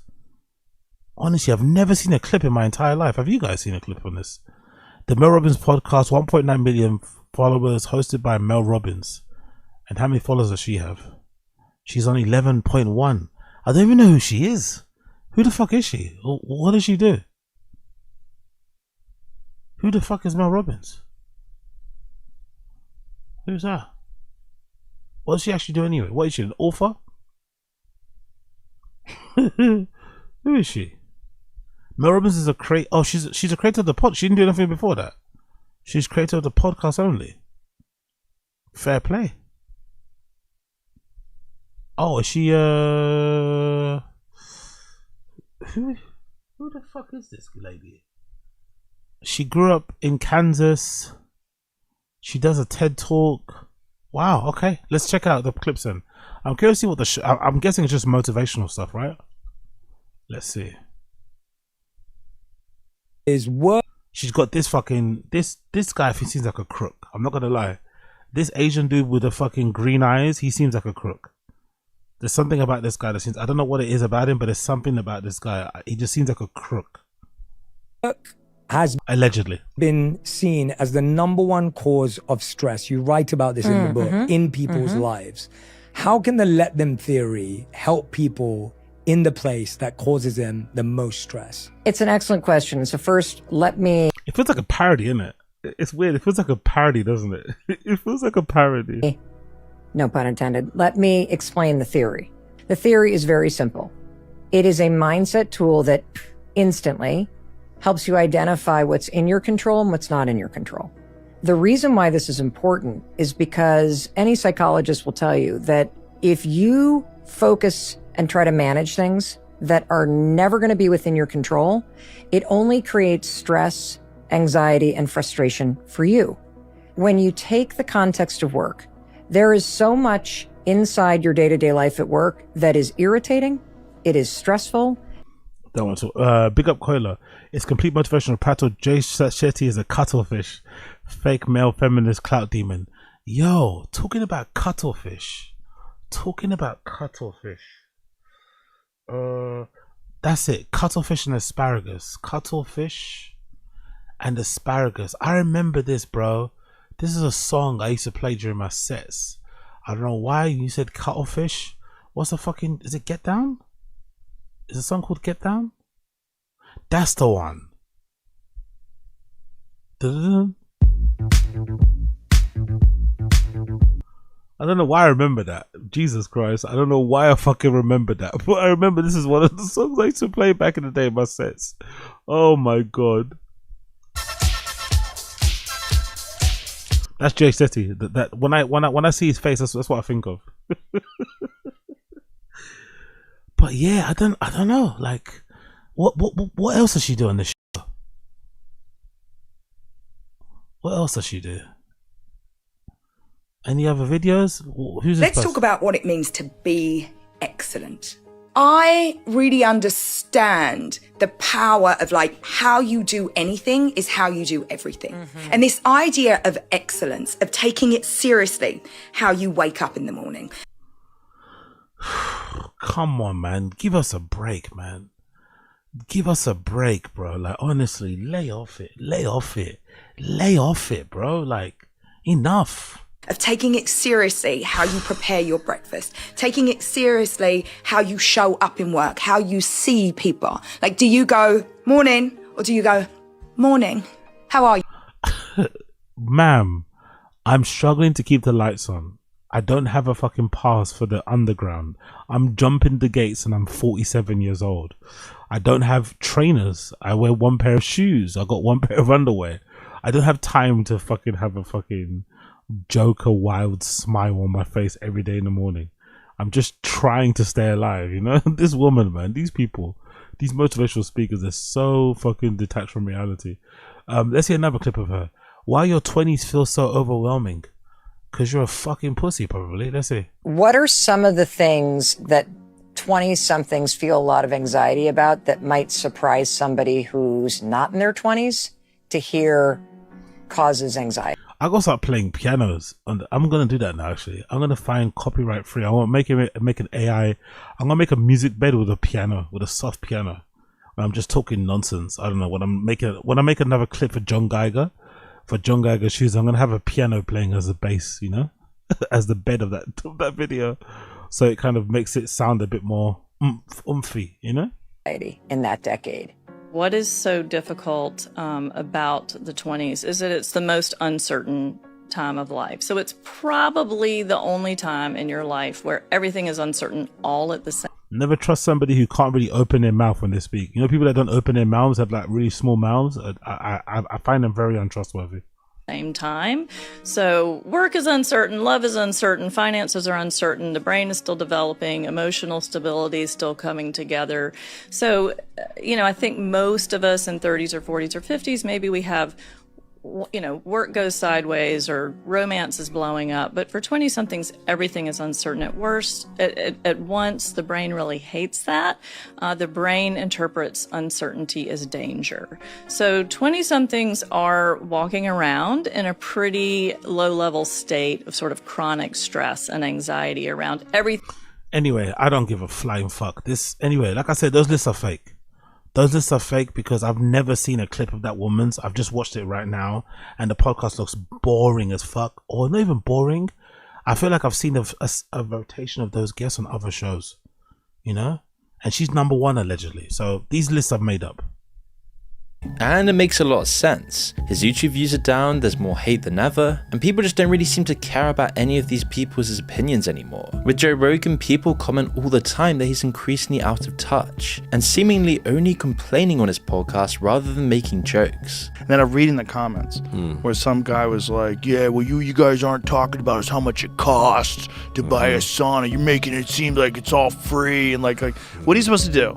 Like, every fucking thing? Like, I'm sorry if you're broke. Oh no, you have losing the curiosity, humor, and humility that once drawn him this huge audience in the first place.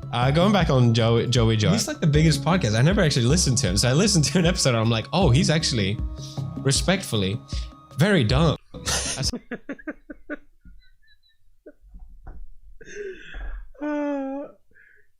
You know what's really annoying nowadays? Because everyone's aware of podcasts and everyone's aware of Rogan, everyone's meeting Rogan at his worst. So me as a former fan, I can't argue. It's hard to argue and convince people that Rogan was once really good, really influential, really fucking. He'd kind of grab your attention, hold your attention with the shows, with the guests. There'd be a lot of really big aha moments and laughs and jokes and sometimes tears. But when somebody listens to Rogan now, they can't understand why people like myself and you and others and people around the world were fans. You're like, what the fuck are you? You like this guy? He sounds like a fucking idiot. You know, this is not funny. This is fucking boring. It's fucking 3 hours. But in the past, I used to get through Rogan free. I think Rogan kind of like taught me how to have endurance when it comes to podcasts, when it comes to just talking in general, you know? I think I might have got that from Rogan. I think I might have felt it's completely normal to just sit down and listen to somebody speak for 3 hours plus, you know? But now you try and get someone to listen to Rogan and you're like, oh, you feel bad if you feel bad if you make your friend listen to Rogan now, because you deep down know he's fucking shit. So it's an unfortunate time. But big up fucking PewDiePie. Absolute content legend. This one more time. That was a great little clip. First place. Going back on Joey Joe. He's like the biggest podcast. I never actually listened to him. So I listened to an episode and I'm like, oh, he's actually respectfully very dumb. I saw some like meme where it kind of just showed him as a caveman and then he bring in like a scientist and be like, you. By the way, those headphones, that's just ridiculous, isn't it? The size of those fucking, but I'm assuming that those are probably one of those really expensive, high fidelity, incredible sound type of headphones, right? Because look at the fucking ear cups on those. That looks like, you know those little plates, you know those little saucepans. You have those little mini omelette or egg saucepans, right? That you can cook an egg on it, like an egg muffin egg. That's what it looks like. It's huge, isn't it? It's just preposterously huge. Explain fire now. Oh. Now obviously he's not going anywhere anytime soon, but it's proof that this unstoppable Rogan sphere is now finally starting to decline, as it's not just Joe Rogan. Finally, you know, finally, people were looking forward, isn't it? People were looking forward to this, isn't it? People were looking forward to this, isn't it? Oh, we got quite a okay big back, exactly, mentioning egg McMuffins. But yeah, people are really looking forward to Joe Rogan's downfall. Me personally, I'm still, you know me, I love a good comeback story. I love a redemption arc. I would love it if Rogan got to a point where he started just invite guests on who disagree with you. You don't have to change the show, but just have somebody on that can argue the other side. Please, man, please. Oh yeah. But he won't even do that, so we'll probably, you know, the good old days of Rogan have definitely gone. They would no longer be around. That guy is a completely different person now, unfortunately. Vaughn's podcast dropped from number 4 to number 7, and Andrew Schultz's podcast viewership has shrunk quite significantly. But these guys are the only ones who are still relevant today. If we look at the other comedians surrounding the Rogan sphere, like Brennan Schwab and Brian Callen, it's a whole other story. They're the co-hosts of the Fight. How do you pronounce his name? The Rogan sphere, like Brennan Schwab and Brian. Brennan Schwab? Was it Schaub? Was it? I wonder how it's actually pronounced. Does Brennan even pronounce his own surname right? Is it Schwab or Schwab? Schwab or Schwab? I wonder how it's actually pronounced. Or does Brennan just get his own? He just pronounced his own second name terribly. Schwab or Schwab? Ones who are still relevant today. If we look at the other comedians surrounding the Rogan sphere, like Brennan Schwab and Brian Callen, it's a whole other story. They're the co-hosts of the Fighter and the Kid podcast, and at this point, it's just a complete joke. Not only are they completely torn to shred by their viewers, the subreddit completely mocks them, and they have no real true fan base, but they also just seemingly aren't funny at all. The Reddit, and again, think about it this way. Rogan gave Brendan and Brian the biggest gift he could ever give them, which was being their friend and allowing them to go on the JRE for all those years, to the point where Brendan at one point had the most solo appearances on the JRE of any guest. But he also gave them the wrong advice, because this particular stream, this particular cotton industry where you take the piss out of comedy podcasts, only exists because Brendan decided to listen to Rogan's advice and not read comments. He decided to have this kind of adversarial relationship when it came to the Reddit, when it came to the fans in general. And it created the problem that we have now. It created this industry, right, of like comedy, podcasts, commentators, channels and shit. It created a whole thing because Brendan wanted to be like Rogan, and Rogan's a big dog, Rogan's this, Rogan's that. So if Rogan doesn't read comments, I don't read comments, you know? And it ended him up in a situation where he couldn't laugh at himself. He couldn't just poke fun at what he was doing. It always had to be a serious thing to kind of prove to the trolls that he was better than what they said he was. So Rogan kind of fucked Brendan and Brian in a way by making them believe that fucking comments and replies from the fans or trolls were an act of violence or should not be fucking looked at or taken seriously. I was like, come on, bro, it's not that serious. with their comedy specials completely bombing. I bet Schaub could get you in. All right.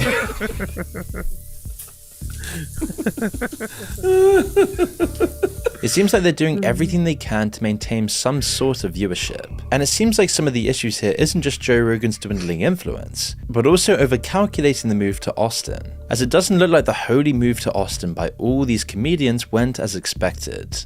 By the way, anyone else notice the guests have completely dried up? Also, wasn't there meant to be a show today? Wasn't there meant to be a show today? I'm pretty sure they dropped their show on Tuesdays, right? Or no, yesterday. So did Brian Callen miss a show? Did Brian Callen miss an episode of Tfatk again? And a Patreon, I think. Because I'm sure they're meant to drop the Patreon today, no? So this move to Austin has been a fucking horror show. There's no new guests that go on their show.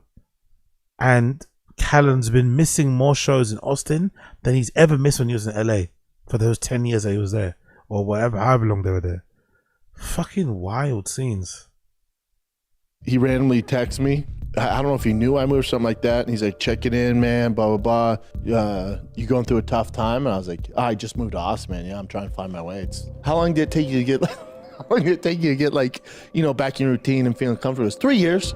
I went, what? He goes, yeah, tough 3 years. Other members of the Rogans feel like Shane Gillis and Tim Dillon at least have no qualms about voicing their distaste for Austin. You know what's really interesting about Brendan? He's clearly got no friends in it, but he's also enjoying being in Texas because I imagine people there are just a way more approachable and chilled than they are in LA. There's not probably as much pretense in Austin as there was in LA, so he's finding it easy to adjust. Obviously he has something in common with a lot of these guys because they play baseball, but I see him kind of, you know, looking happier, or I see it, you know, him looking happier anyway, because he's clearly got a, you know, a good little circle of quote-unquote homies and beer guys, whatever, neighbors next door they can kind of hang out with, which is definitely important. I hated it. And I was vocal about it. I told everyone I hated it, and, you know, I hated everyone I met, and all of the things that people were doing I hated, and you know, everyone there was like, this is the next city, right? And I didn't get it. The lake is the color of sewage, but this idea that there's no homeless people there, they're there, is a lie. Everything, I have no power for like 3 days. Yeah, Texas blows. I didn't know that. So, dude, the second you run back, Shane, come on. Just say I went to Austin, and gotta tell you that Austin, that city is a boiling pot of evil goo. In fact, it seems like that almost. I think if you're smart though, they should have done what I think. What's his fucking name? That black guy they used to help out fucking Brendan. He was smart. I think the only way moving to Austin would help is if you're an up and comer. And if you went immediately as Joe moved over there, as soon as Joe moved, especially when he was in his first Red studio, that Red Tube thing, if you were there already, milling around, sucking dick, just trying to be fucking friendly, that would have probably gotten you a jump up when it comes to being considered for, you know, comedy membership. You would imagine anyway. So I think that was the real error in that regard. Eager to let everyone know how much Texas sucks, especially for comedians. Apparently Tim Dillon was so fed up with Austin and the whole Rogan Sphere comedian base that he could only pick up Gitsy. Brendan moves back to LA after this expensive failure in a long list of failures. Vape, that my time, all stain. Imagine being the Slate 2 THW party.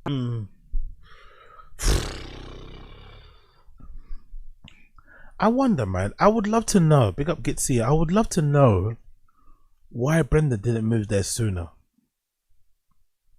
Like, why didn't he go when everyone else went? Why did they just hang around in LA? Was it because of this misplaced delusion that Brendan thought he was going to replace Rogan? So he stayed in LA hoping that when Rogan left, he would fill that void? I wonder, which is fucking bizarre to think of if that's the case. Yeah, and I just wonder, like, whether or not actually the real reason is Joanna. Maybe when when Rogan first announced his movie to fucking Austin, he most likely told his close group of friends, maybe a group chat and shit. But I could imagine a scenario where that lady just would not have it, you know, like she would just, back then especially, Maybe now she probably changed her mind because the money's running low. So she probably thought, you know what, this is self-serving. If I can get more out of less, and I'm still gonna buy my bags and fair play. So I think that's what basically happened. But I would love to know what actually was the cause. Why didn't Brendan actually go when everyone else went? Why did he wait so long? Stan being there for 3 months before moving Gitsy. back to Los Angeles of all places. However, before we continue, we need to understand what's really happening with AI automation right now. Companies are using AI in everything, and the truth is your ability to adapt to AI will determine your future career, which is why I normally one of the best people that we can play when you're and join their wars. Good ad, by the way. I quite like when people do this sort of stuff. I don't mind these sort of ads that are like integrated in a clever way. It kind of carries on from this topic that you've been watching beforehand. I kind of like it. It feels seamless. Community to receive all updates. But I moved here because first and foremost, I said something new will be good. I was wrong. Yeah. So when Joe wants to create a comedy hub here, God bless him, but he's fighting against a current, and cultures matter, and this culture's been around for a very long time. And I have no interest in colonizing a city and making people You know what doesn't get mentioned enough about the move to Austin, Texas? Am I mistaken in remembering that when Rogan was on his fucking fuck LA, anti-Newsom, anti-this, anti-that wave, was I mistaken in thinking that Rogan's one of his main things was also like, in order to spike the comedy store, also have like a theater or something, you know? It's not just a club, but an actual theater, and having it next to where the other thing. I mean, I'm sure that was something that he was talking about. I'm sure it was. If that's the case, that's fucking hilarious. It really fucking is. Because all it does is just help the punters, isn't it? But obviously the comedians scream at each other for the punters. It's all fucking well and good. But I do remember there was a time when these motherfuckers actually thought they could replace Hollywood with their version of Hollywood in fucking Texas. You know? That's the crazy shit. Like, they went to replace that. They were like, nah, you know what I mean? It's like, interesting. But anyway, let's continue.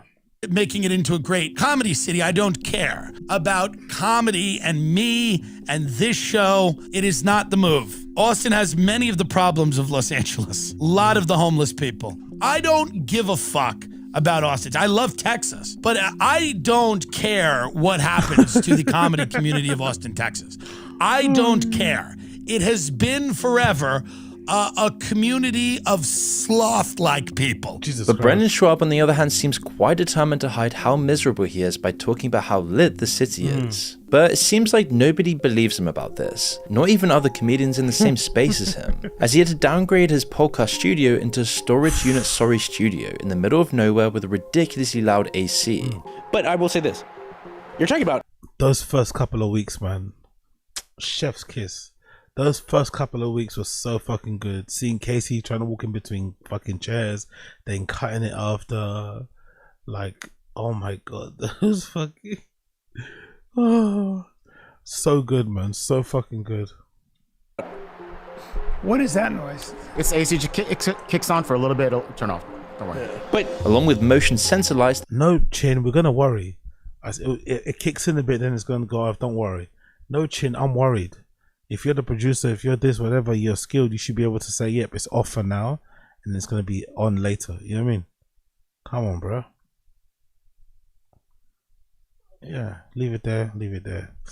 Let's continue. The turn off during the podcast. Some people are even speculating that he might be hoping someone will steal the cars in the studio so that he can claim the insurance money and quit. But Great funnily theory. enough, it seems like the move to Austin marked the slow decline of the entire Rogan Sphere podcast group. While Austin is a great city and might have better tax benefits than California, the fact that all these Californians are moving from LA to Austin has just brought the same issues over.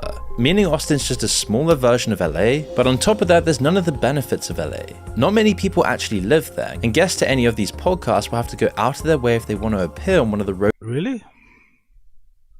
Population of Austin.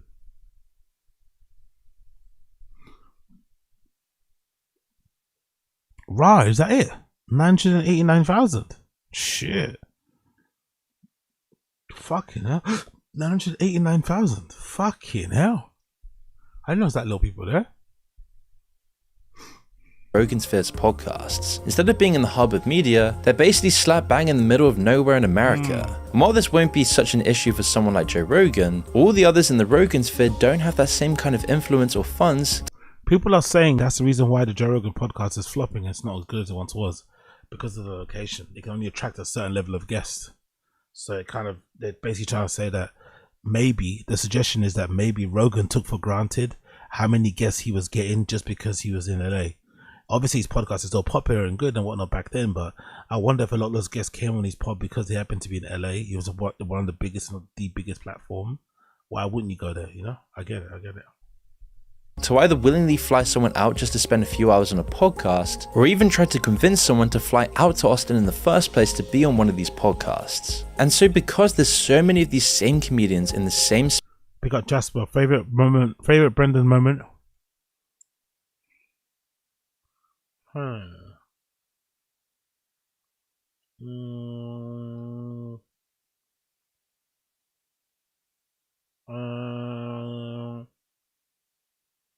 Might have to be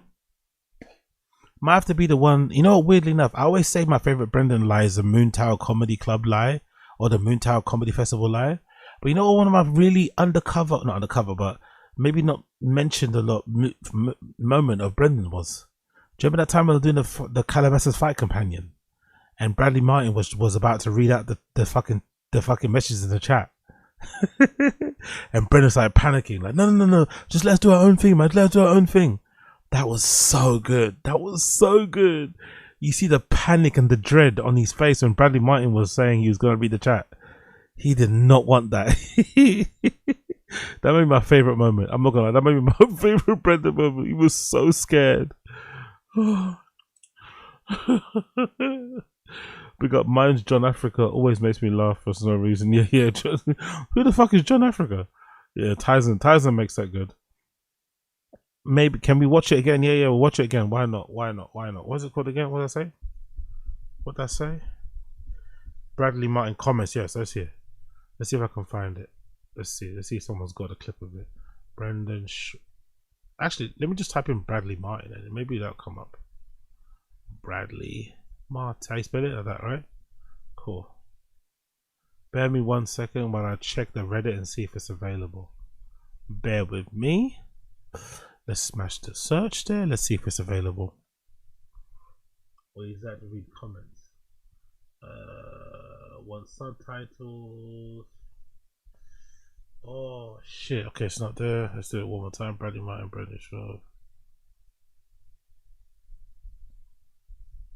Comments. Fuck. Schaub showing, yeah, cool. Schaub showing no insecurity while after reading the comments. Yeah, is that the one? Yeah, this is the one. Found it. And it's got, and I've upvoted it too. So that's definitely the one because I upvoted it back in the day. I'd give it a little upvote there. Let's see. This is the one. This is the one. Dominic. Is this live? Jimmy Rivera's a world champion. He's got a throw. Oh, that's a tough Is there fucking like a chat gig. Can we see the? Can I see? Oh, Sean just got hit. Yeah, I want to see the chat. You don't want to see the chat. I want to see the chat, bro. Oh, I love the chat. Oh, I'm a streamer. This kid's got a. I use Twitch, got a dude. chin. I want to interact with the Oh, chat. dude. Give me the Can't chat. move his head. Oh, don't tell us so we can just keep doing Go. our Yeah, thing. you can go on your though. phone. Yeah, just Okay, go- okay. Don't Just, tell us because we just just want turn to keep the doing volume our down. thing. Bradley, don't What? tell us we want to keep doing our thing. He said it 3 times. He was so scared. Don't tell us to do our thing. Don't tell us to do that thing. Don't tell us. He was so scared. I love this moment. Interact with the Oh, chat. dude. Give me the Can't chat. move his This head. is Oh, okay. Don't tell us so we can just keep doing Go. our Yeah, thing. You can go on your though. phone. Yeah, just Okay, go to okay. Don't just, tell us because we just just want turn to the keep doing volume our down. thing. Bradley, don't Give me the Can't chat. move his This head. is okay. don't tell yeah. us so we can just keep doing Go. our Yeah, thing. you can go on your though. phone. Yeah, just Okay, go to okay. Don't just, tell us because we just just want turn to the keep doing volume our down. thing. Bradley, don't What? tell us we want to keep doing our thing. I don't be Yeah, swayed yeah. by the Don't worry. chatter. Don't worry. Don't tell us. You're gonna fucking. You're gonna tell. Look at that room though, man. Look at the size of that room. That room is maybe bigger than the entire studio space they have now in Austin. That room might be bigger than the entire space they have in Austin, Texas now. Crazy. That was just one room. One room of like 7, 1 out of 7. But yeah, that's my favorite moment. That's honestly my favorite moment. I swear to God. Let's continue. space. In this relatively small city, it just means the whole Rogan sphere's become a giant circle jerk. Everyone tells the same jokes. Yeah, big up Keith T. Joe went downhill much like when Papa when he started inserting himself in the expert conversation. I've always wondered, like, what happened with, I get it with Brendan, because Brendan's a fucking dingbat, right? And he's a narcissist and shit, whatever, right? So I get why and he's also got that, I think some people have that brain where because he's successful at podcasting or he made money at podcasting, he almost thinks that applies across the board to every other field of life. But with Rogan, I'm surprised that he went down that route. Like you notice it a lot when he has like historians on. Before in the past, if he had a historian on, he'd be very deferential, right? He'd defer a lot to the historian. But now I've noticed whenever he has somebody on that has some sort of experience, some sort of knowledge, some sort of accreditation, whatever, when it comes to history, Joe Rogan will really go to bat and try and argue with them about certain points, you know? So it's clear that, you know, like, I don't know, it's clear that he sees himself as an expert in a lot of fields, basically. He's not the guy that like brings on somebody that knows that's the foremost expert in quantum science. He will bring that quantum science person on, and then you start talking to him about some research paper that he read, you know? That's a fucking, he's a wild guy. He's a wild fucking guy, man. Everyone thinks the same stuff. Everyone has the same political talking points. All with the exact same guests who fly over and do a podcast circuit around Austin. And that's when viewers began to realize that most of these comics weren't as funny or as insightful as they seem to think. I think Instagram, also social media, fucked these guys up. When they started posting their clips, I think when we saw what they actually did on stage, I think a lot of us, myself included, lost hope. Because the way they were talking about fucking stand-up, like this life or death thing that they pour their heart and soul into and all of this, and then you see the realness, it's like, no, most of the work gets done before they even step into the car. They have an entire team that looks after them to perform their best and shit, but it's like, they're talking about it like it was the most high-stake thing in the world. It's like, no, not really. But then again, every sport has its own struggles and pain points and shit. In fact, they all just seemed the exact same. All these podcasts became almost indistinguishable. Everyone just trying to replicate Joe Rogan's success with a slightly worse podcast. It's getting so bad that... That's a really good point, by the way. That's a really good point. Everyone just trying to replicate Rogan's success with just a slightly tweaked and more unfunny one. Makes complete sense. Brandon Schwab is literally selling knockoff hair gel at this point just to pay the bills. And while it can be interesting to have comedy podcasters talk about... Big up Black American, he's solidified into a boomer mentality. He'd rather protect his beliefs and positions than keep listening and learning. Yeah, of course, you're definitely right, Black American, but I don't know, I'm just still dumbfounded how it happened overnight so quickly. One moment Rogan was tolerable, bearable, okay, and next moment he just turns into whatever he's into now. It's so bizarre. It's not like he's got pressures from the outside. I don't know. He doesn't sound like somebody that wilts under pressure, just does it all for the love. It's like, really, for the love? Fair enough. About politics, it soon became obvious that they were just pandering to whatever was the current narrative.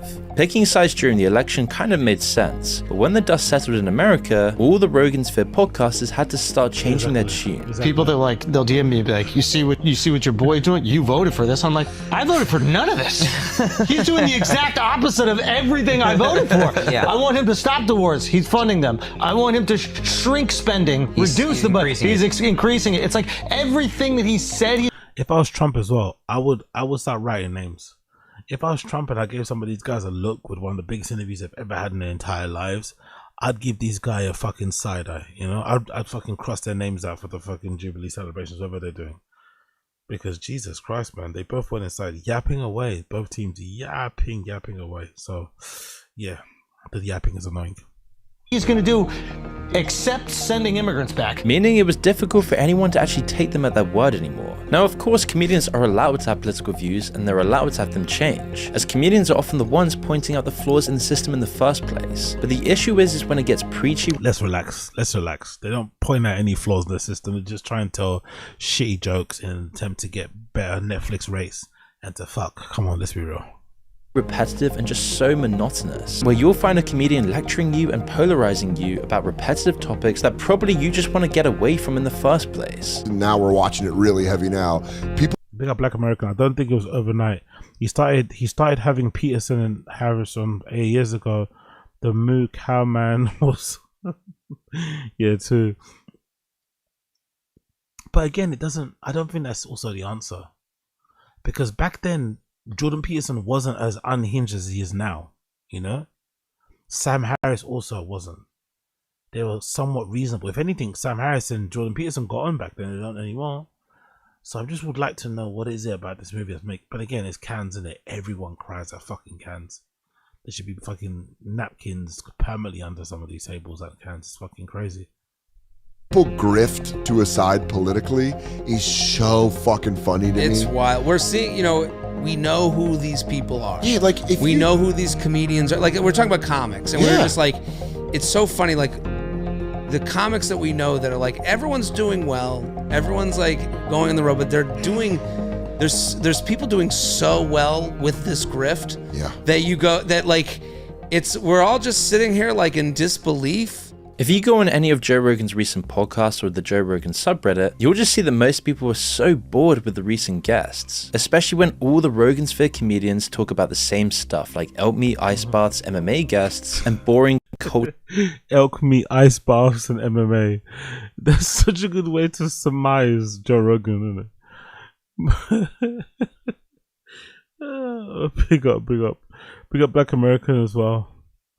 It was a slow grind, that turbo jump during the vid. Yep, Jordan Peterson was still unhinged as Aziz. He used to say women shouldn't wear makeup at work if they didn't want to be Oh yeah, I remember that point. Man, do you remember that point where he used to make up that red lipstick? Was that Jordan Peterson one? Red lipstick? What's the other one he said? But I think he got broken when, what's her fucking name? When something Wise, Shelly Wise or Nancy Wise, whatever her fucking name was, when she fucking announced that they were engaged or something, I think that's when she fucking got messed up. I think so, but I could be wrong. culture war talking points, or even just these comedians completely ignoring what their guest has to say. It's all ironic as this focus on politics over comedy has turned the Rogan Sphere and Austin's comedy scene into just a bad circle jerk joke, and other comedians are now starting to call them out on it. Bill Burr and Mark... Oh, don't say that. Is that true? I hate that happens. Big up Brendan Murray. Joe had Guy Fieri on a few months ago and was being a complete prick to him the whole time. That's the thing that really annoys about Rogan. You have a run of having some shitty guests that you don't give a fuck about. Then one person that you do like comes on screen you like. But then, you know, the whole hater in him can't fucking let her win, and then he's off the profile. What an absolute piece of shit. But yeah, let's check this out. Maron in particular have no issue calling the Rogan Sphere out, and while Burr wasn't pulling any punches, he was a bit more diplomatic about how he addressed the issue. There's an ugliness that's out there right now where, you know, there's certain podcasts out there that if you're a racist, if you're an anti-Semite, if you're a psycho-nationalist and you want a softball interview, basically, there's podcasts out there where you can, and they will laugh at your fucking bad jokes and just give you this pass. And it's like, you know, there's a really ugly thing that's going on out there, and the kind of things we've already seen this, and we've seen what it does to a nation, and it's not the way to go. It's not the way to go. What do you feel about politicians and billionaires who've appeared on podcasts of your peers to try to leverage comedy for their own goals? Oh, dude, it was before that. I remember the first time I saw a president go on the Tonight Show. I thought it was cheapening The Office. It's like they never did that. They used to run for office. They would have the debates, and they wouldn't even go on Meet the Press. So, but I just feel like now that everybody has a camera and blah, blah, blah, it's just so all over the place. I just think the landscape of it has changed. All I can say is personally, I would never do it. I would never have somebody come on that's running for fucking president with my intellect. I'm not going to sit there and be like, so, like, what is your... Again, I think that I know he's only joking, but I think the intellect thing is also a bit of a cop-out. Everyone, whenever they meet him, are like, oh my God, you look so smart, you seem so smart. You know what I mean? It's sort of a cop-out. He hasn't got no of those fucking artillery boots on your fucking whip and shit, you know what I mean? So I hate all that stuff when it comes to that sort of stuff. Let's continue. What's your foreign policy? Like, I would be like within 3 minutes. Dude, what was your favorite? Oh yeah, that's what I'm gonna say. It's easy enough, I think. I don't think it's that difficult to pose like 3 to 5 questions to the fucking president or whatever. that you've gathered from all the responses you gathered. You know, all the responses you gathered, put into a spreadsheet. Whatever the most common word is, keep using that one. Do you get me?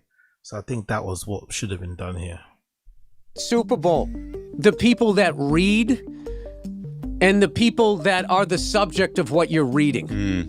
You know what I mean? There's people that like discover shit and figure shit out, and then there's the people that read it. Like the amount of people that can explain the theory of relativity. That's probably not a lot of people, but they can do it. But then there's this ego thing that because now I can explain it like I'm somehow Einstein adjacent. It's like, no, you're not. You just read Einstein adjacent, exactly. He's really describing as well. He's also almost describing fucking what's his face, Coffee Guy. I swear he's exposing him. I swear down. I swear he's exposing Coffee Guy. I swear. Let's play. Read some smart shit. Yeah. Now, this isn't to say Burr is innocent of polarizing his audience. Especially in recent years, he's been saying some really questionable stuff. It's so these fucking billionaires. They need to be put down. You know, like fucking rabid dogs. But where he differs from the Rogan sphere is that he makes a point of angering everyone. As Conan put it, no one's happy when he's talking. The left have been really embracing you, and they're sharing your video. No, that's not true, dude. Certain parts of the left. That's not true. That's not true. Certain portions of the left. That's not true. That fucking shit post Me Too, where it went from people shouldn't sexually assault people, absolutely, to I don't like what you're talking about in your act, was fucking nuts. It was McCarthyism on the left. And now you've gone to the other side on the right. Mark, on the other hand, had no issue calling Joe Rogan and his buddies out by name. There's two people that are the pioneers in terms of comedy. Who would have thought, man? Who would have thought that guy would have shook up so much in the comedy industry? Mark Maron went on a promo run. Mark Maron's promo run for fucking that special, that will go down in history, man, as one of the best promo ones ever. The amount of shows that he did, the gigs, the this, the that, like, God almighty. He went fucking in. I love it. I love it. But big up Moon. The video's available down there. You can check out for yourself. It's called How Comedy Podcast Became So Boring. Courtesy of Mood. Courtesy of Moon, not Mood. Moon. Moon. Let's move on. Let's do a little bit of Wings of Redemption. I think we need to do, isn't it? Let's do a bit of Wings of Redemption. Where is Wings? Where's fucking Wings? Where are you? Where's Watson? There we go. There's Wings. Let's do a little bit of Wings. Let's do a little bit of Wings, courtesy of fucking, what's his fucking name? I forgot, but you'll see anyway. Big up Wings. Big up Wings. Big up Wings. Courtesy of Lummox. Courtesy of Lummox. Let's go Breaking Banquet here. Let's do Breaking Banquet. Breaking Banquet first. Richard regrets getting married. Let's hear this. Like, I had a pretty good time doing that when I wasn't married, where I could just throw endless amounts of time and did nothing, which is my favorite thing to do. That's the life I want to live.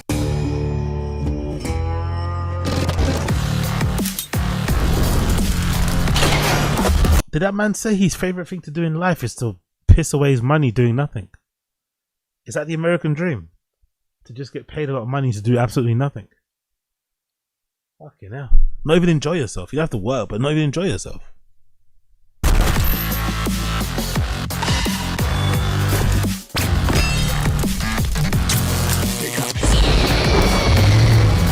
This might be one of the best intros of any fucking troll channel ever, you know?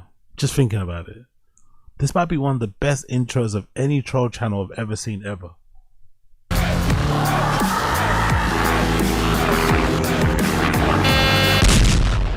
Say my name. Breaking Banquet. You're goddamn right. Yeah, that's just an offhand comment that somebody made without thinking it fully through. Like, when you're gonna make slip ups. Right, you don't think things fully through. You're trying to be funny, you're trying to be inventive, you're trying to be witty and everything on the spot. Like there's so you got. I guess he's trying to explain away. He's trying to. He gets trolled about this every single day. He's trying to explain some of his conduct or the things that he says that were really dicey and didn't look as great when he was on PKA. And every time he gets drawn out, he has to respond to this. It's so fucking funny. Going to slip up from time to time because you're trying to be funny, witty, You're trying to be interactive and everything at the same time, and you're trying to do it, and you have almost like an unspoken competition with everybody in the panel to try to be fun. But people, it's never good enough for people who are always going to move the goalpost. And like sometimes it weakens you, sometimes you're mentally strong enough to push through it. But I remember one time, like Black Flag is a game I always wanted to platinum. I remember on my PlayStation 4, I got a save, which I'm about 60% of the way through, where I was 100%ing the game. Like I would get every treasure chest. I would do everything by quadrants, and I would grab all the treasure chests, and I'd go up, left to right, up and down the map. Like I had a pretty good time doing that. That was back when I wasn't married and all this other shit. Where you see, he paused there. He paused. Like I love how he brain thing. I think that's a low cow brain. He paused. He knew what he was about to say would be interpreted the wrong way, but he just said it anyway. You know, that's a low cow brain. Fuck it, I'm just gonna say it. He knew if he would have said, he was thinking about saying it. He fought against it. Then he wanted to say it again. Then he knew if he'd say it, he's gonna give the trolls ammunition. And he just went ahead and said it anyway. What a psycho. What a psycho. Chest, and I go up, left to right, up and down the map. Like I had a pretty good time doing that. That was back when I wasn't married and all this other shit where I could just throw endless amounts of time into nothing. Which is my favorite thing to do. That's the life I want to live. Where I can sit. You're already living it, no? You're already fucking living it. You're doing nothing and you sit around all day. Down, not stream anything, just throw endless amounts of time into nothing. I want to play Call of Duty. Call of Duty stresses me out. What kind of dream is that? I want to live a life where I don't have to do anything. Huh? It just gets me mad. And like this late at night, it doesn't make money, so there's no point to it. I'd much rather do what I want to do. Another Wings documentary is going to be made. Hold on. I don't like to play this thing at night because there's no one around to give me money. Then he posts another story that says, what happened to my money? You could just ask her a question, isn't it? Like, it's not for us to consume, bro. You could just ask her when she was here. Like, what? Jesus Christ. Cool. I hope they enjoy talking about the same thing they've talked about for the last 8 years. Like all these people that make these documentaries, every now and then one will reach out and be like, I want to bring something new to my Wings documentary. I want to interview the man himself. It's like they're the first person that ever had this idea. Like, no, thank you, man. I don't want to help you make money in any way, shape, or form. Appreciate it. Dude, I get dissed every day in my freaking life. Like, if somebody dissing me is like I woke up that day. That's the criteria. Like you can't get me mad because somebody dissed me, right? It's like I'm way past that. It's like, okay. If I ever plan on getting on Boogie's weight loss pill, I don't know, man. I think about it all the time. And then on the same I think about it all the time. He's nearly 500 pounds and he's thinking about getting on that weight loss drug, pill, whatever, all the time. How about you just do it, brother? You're nearly 500 pounds. How about you just do it? effect, your boy be hitting this shit right here up. I got me a motherfucking Coca-Cola and some vegetable lo mein. That's what I had for dinner. I love that he does the consummate fat guy thing, but he always kind of, I feel like, over mentions what he eats, especially if it's got vegetables in it. He loves to fucking show off and flex with the mommy because she doesn't, she doesn't seem like a dab hand in the kitchen.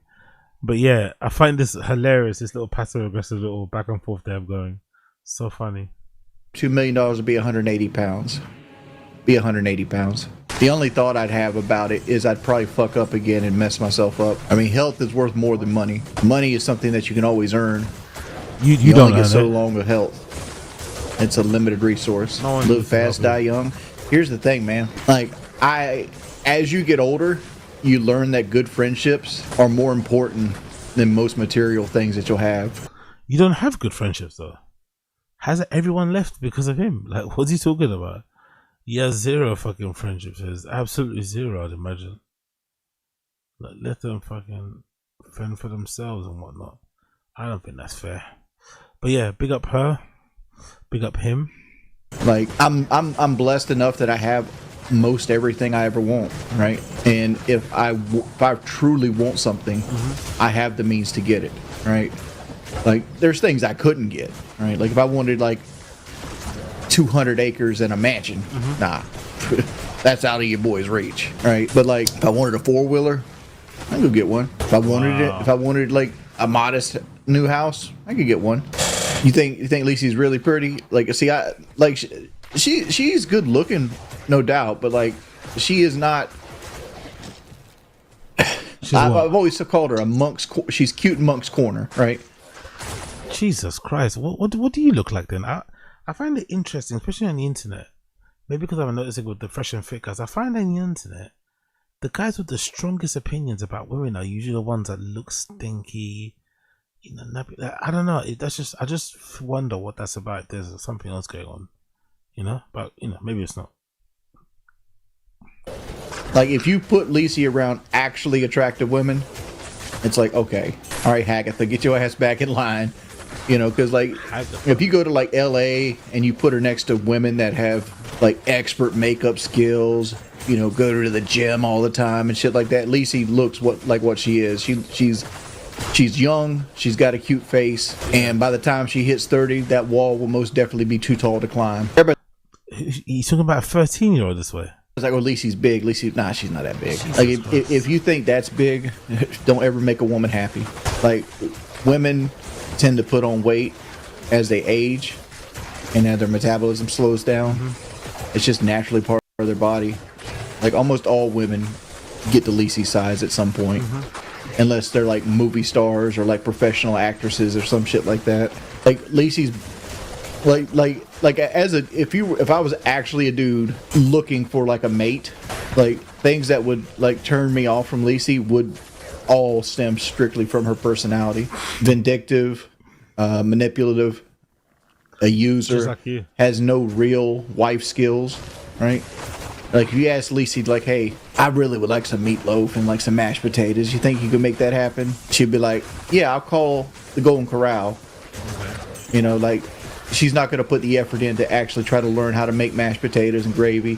She's never going to care how hard you work. She's going to care what. It's going to be a whole lot of, what have you done for me lately, right? Like, she gives off a huge bevy of ungrateful energy. That's why I always say that she comes from pot kettle black there, Mr. Wings. Pot kettle black. From the hot Cheeto group. Gonna be Becky all over again. I ain't do nothing with Becky. I treat everyone the same, man. Oh, I 100% want a police dog.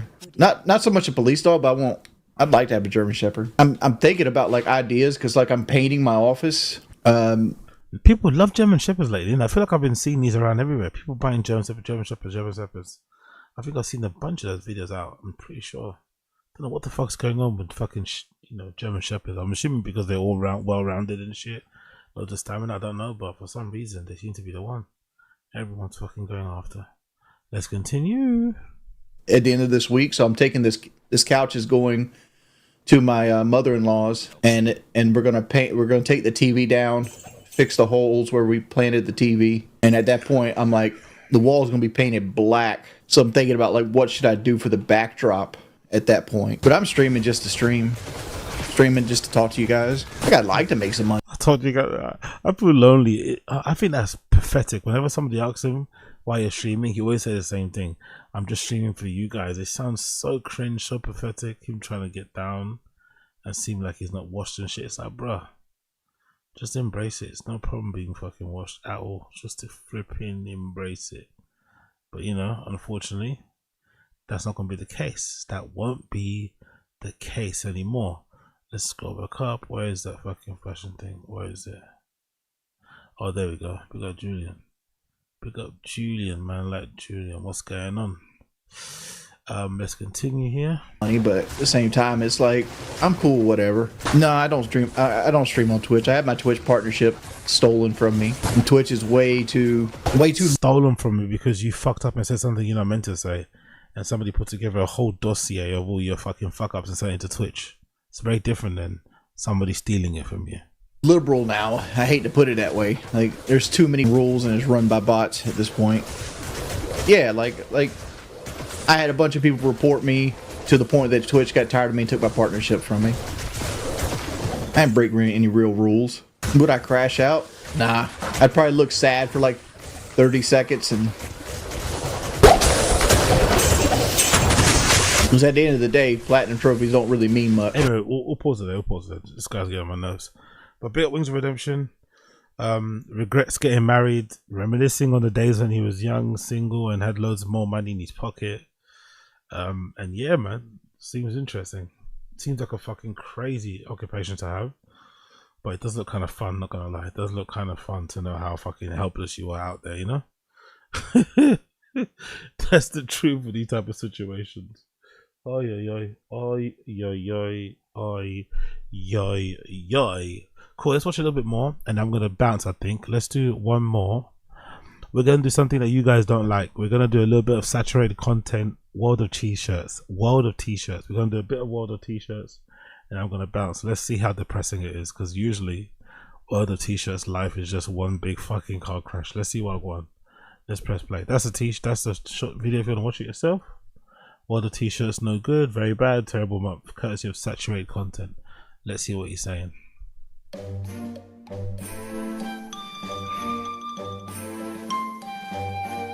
Jesus Christ. At the Cardinals game. Walmart shrimp glowing in the dark. Jesus Christ. What's the matter? They afraid you go pee-pee in your diapers? Okay. This him? Jesus Christ.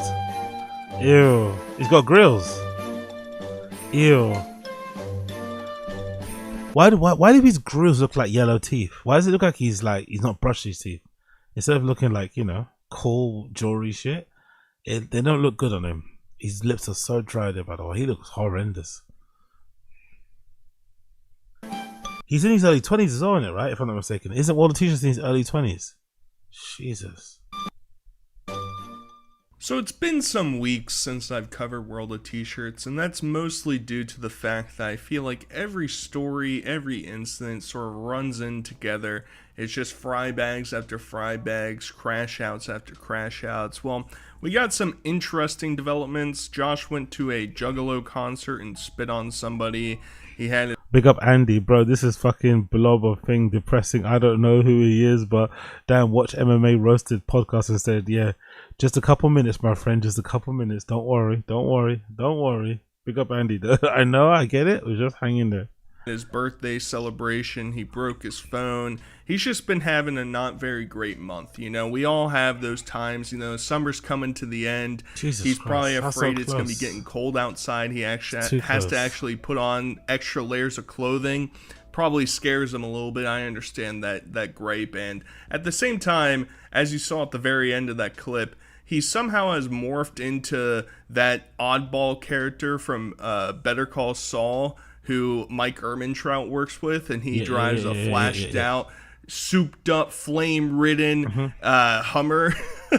And it's just like Josh just sort of seems like Saints Row the Third character, you know, random civilian on the side of the street that you would run into. So, as I mentioned, basically, Josh has been going to different places and has been not having a very good time, and that's sort of been expected. That was sort of my gripe for a long time, is he just has unbelievable plot armor for being the main character, and you know, once again, we're not going to see a lot of ramifications for the things that he does in this video, but I thought it was worthwhile to talk about some of the interesting things that he's gotten mixed up with, and we're going to start with that Juggalo incident that I mentioned before. Whoa! Sorry, I didn't mean... The fuck? Whoa, he didn't mean it. Dude, no, wait, he didn't mean it. Wait, he didn't mean it. He's autistic. He's retarded. He's autistic. Wait, he didn't mean that. He didn't mean that. Oh, stop. No. He don't mean it, bro.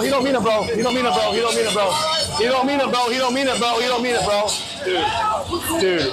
Holy shit. And this is by far my biggest gripe with any of the Josh content that we ever see. The way he screams like he's about to get murdered, isn't it? Honestly, he's so dramatic. He's such a big baby. Fucking hell, help. Man is never put in his place. He is never forced to learn from his actions or his behaviors. And whenever something like this comes, Josh, and the story is mixed back and forth over and over again. Was he trying to actually spit on that guy? Josh claims he's trying to spit on some other guy. Oh, okay, that means his actions are justifiable. But at the same time, anytime he gets into this sort of situation where he should have his lights just absolutely rot, just a sucker punch right in the face, and everybody says, whoa, whoa, whoa, he's autistic, he's allowed to do whatever he wants, there's no consequences for Josh. If he spits on you, you gotta take it like a little bitch. Just stand there and accept it. And the thing is, like, if Josh started doing all these wacky things and it was immediately shut down, then yeah, you know, I would say, okay, maybe there's some amount of plot armor that you should be able to give to him. But at the same time, things like this where he's spitting on people has been going on for like a year, and nobody has curbed it, nobody has put him in his place, and he's just going to keep doing it because he thinks he's allowed to. He thinks that's a justifiable reaction when he's angry at somebody. Ooh, somebody's being so mean to me, therefore I should be able to spit on him. And at the same time, the guys, you know, it's also kind of funny. So Tony is like pseudo manager that, you know, chaperones him around everywhere. People online are starting to call him tiny, which I think is very funny because he's like 5'4". And you know what's interesting about fucking Leicester player that fullback, right? We used to think was really fucking tiny. Allegedly, it's actually only 5'11", but he just looks very, very small. But he's gonna absolutely tear up that league, tear it to fucking pieces. Congrats to him. Congrats to getting out of this fucking horror show. Congrats to fucking him. Cool. Let's do it. Let's do it. What else we got? Juicy raffle. We posted already. And everything else we posted already. Cool. That might be where I leave you, my friends. That might be where I leave you. 2 hours and a half in. We're gonna do more again tomorrow. We're gonna also carry on with some tabs tomorrow too. And we're also gonna finish some of these tabs. I know you don't like this sort of stuff, but we're gonna finish the John Geiger tab. There's some Supreme tags as well to follow up on. So please tune again with me tomorrow. Okay, tune again tomorrow with more pods, more sneaker news, more fashion stuff. Ring Nick, Gracia, all those rest of stuff. Too many DJs, follow a mix and nothing else. But yeah, let's go. Big up him. Let's buy me a new Bugatti. I love it. Let's go. Let's freaking go. At the same time, actually no, that's not the right one. Let's go. So big up everybody in the stream chat. Somebody needs to knock him out too. I'm sorry. Jesus Christ. I'm sorry, but like just consistently allowing behaviors like this to continue is only going to be worse for Josh in the long run, because at some point, across your fingers, somebody's going to actually follow through.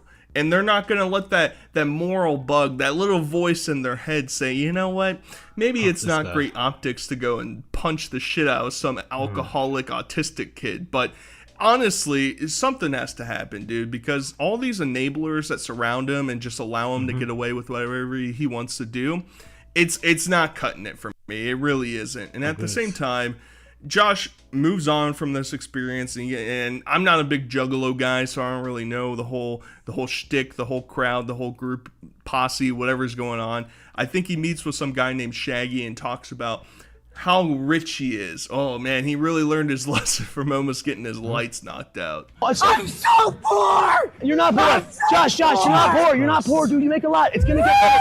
And there's also earning potential. No, Josh, stop. Hey man, anytime you got a Rolex on, that's some real shit. I mean, having a Rolex in general is a flex. Yeah, well, not only is it flex, even if it's the most entry-level one, even you're correct. Having a Rolex is all is a flex. But you know what else it is? What? It's a symbol to yourself that you are successful to yourself. He only makes $400,000 a year, guys. He can only afford the entry-level luxury watches. Like, and sort of as a tangent related to that, I'm not a... Anyway, we're gonna leave it there for now. We'll be back again tomorrow for more random show goodness, alright? Big up the stream chat. Big up everybody tuning in. Big up everybody that's tuning in right now. Hit the sound of my voice. Smash the like button. Hit subscribe before you leave this lovely place. That we greatly appreciate. And I'll see you guys again on the other side tomorrow. Okay? Tomorrow, more. We're attacking. But for now, take care, everybody. Peace.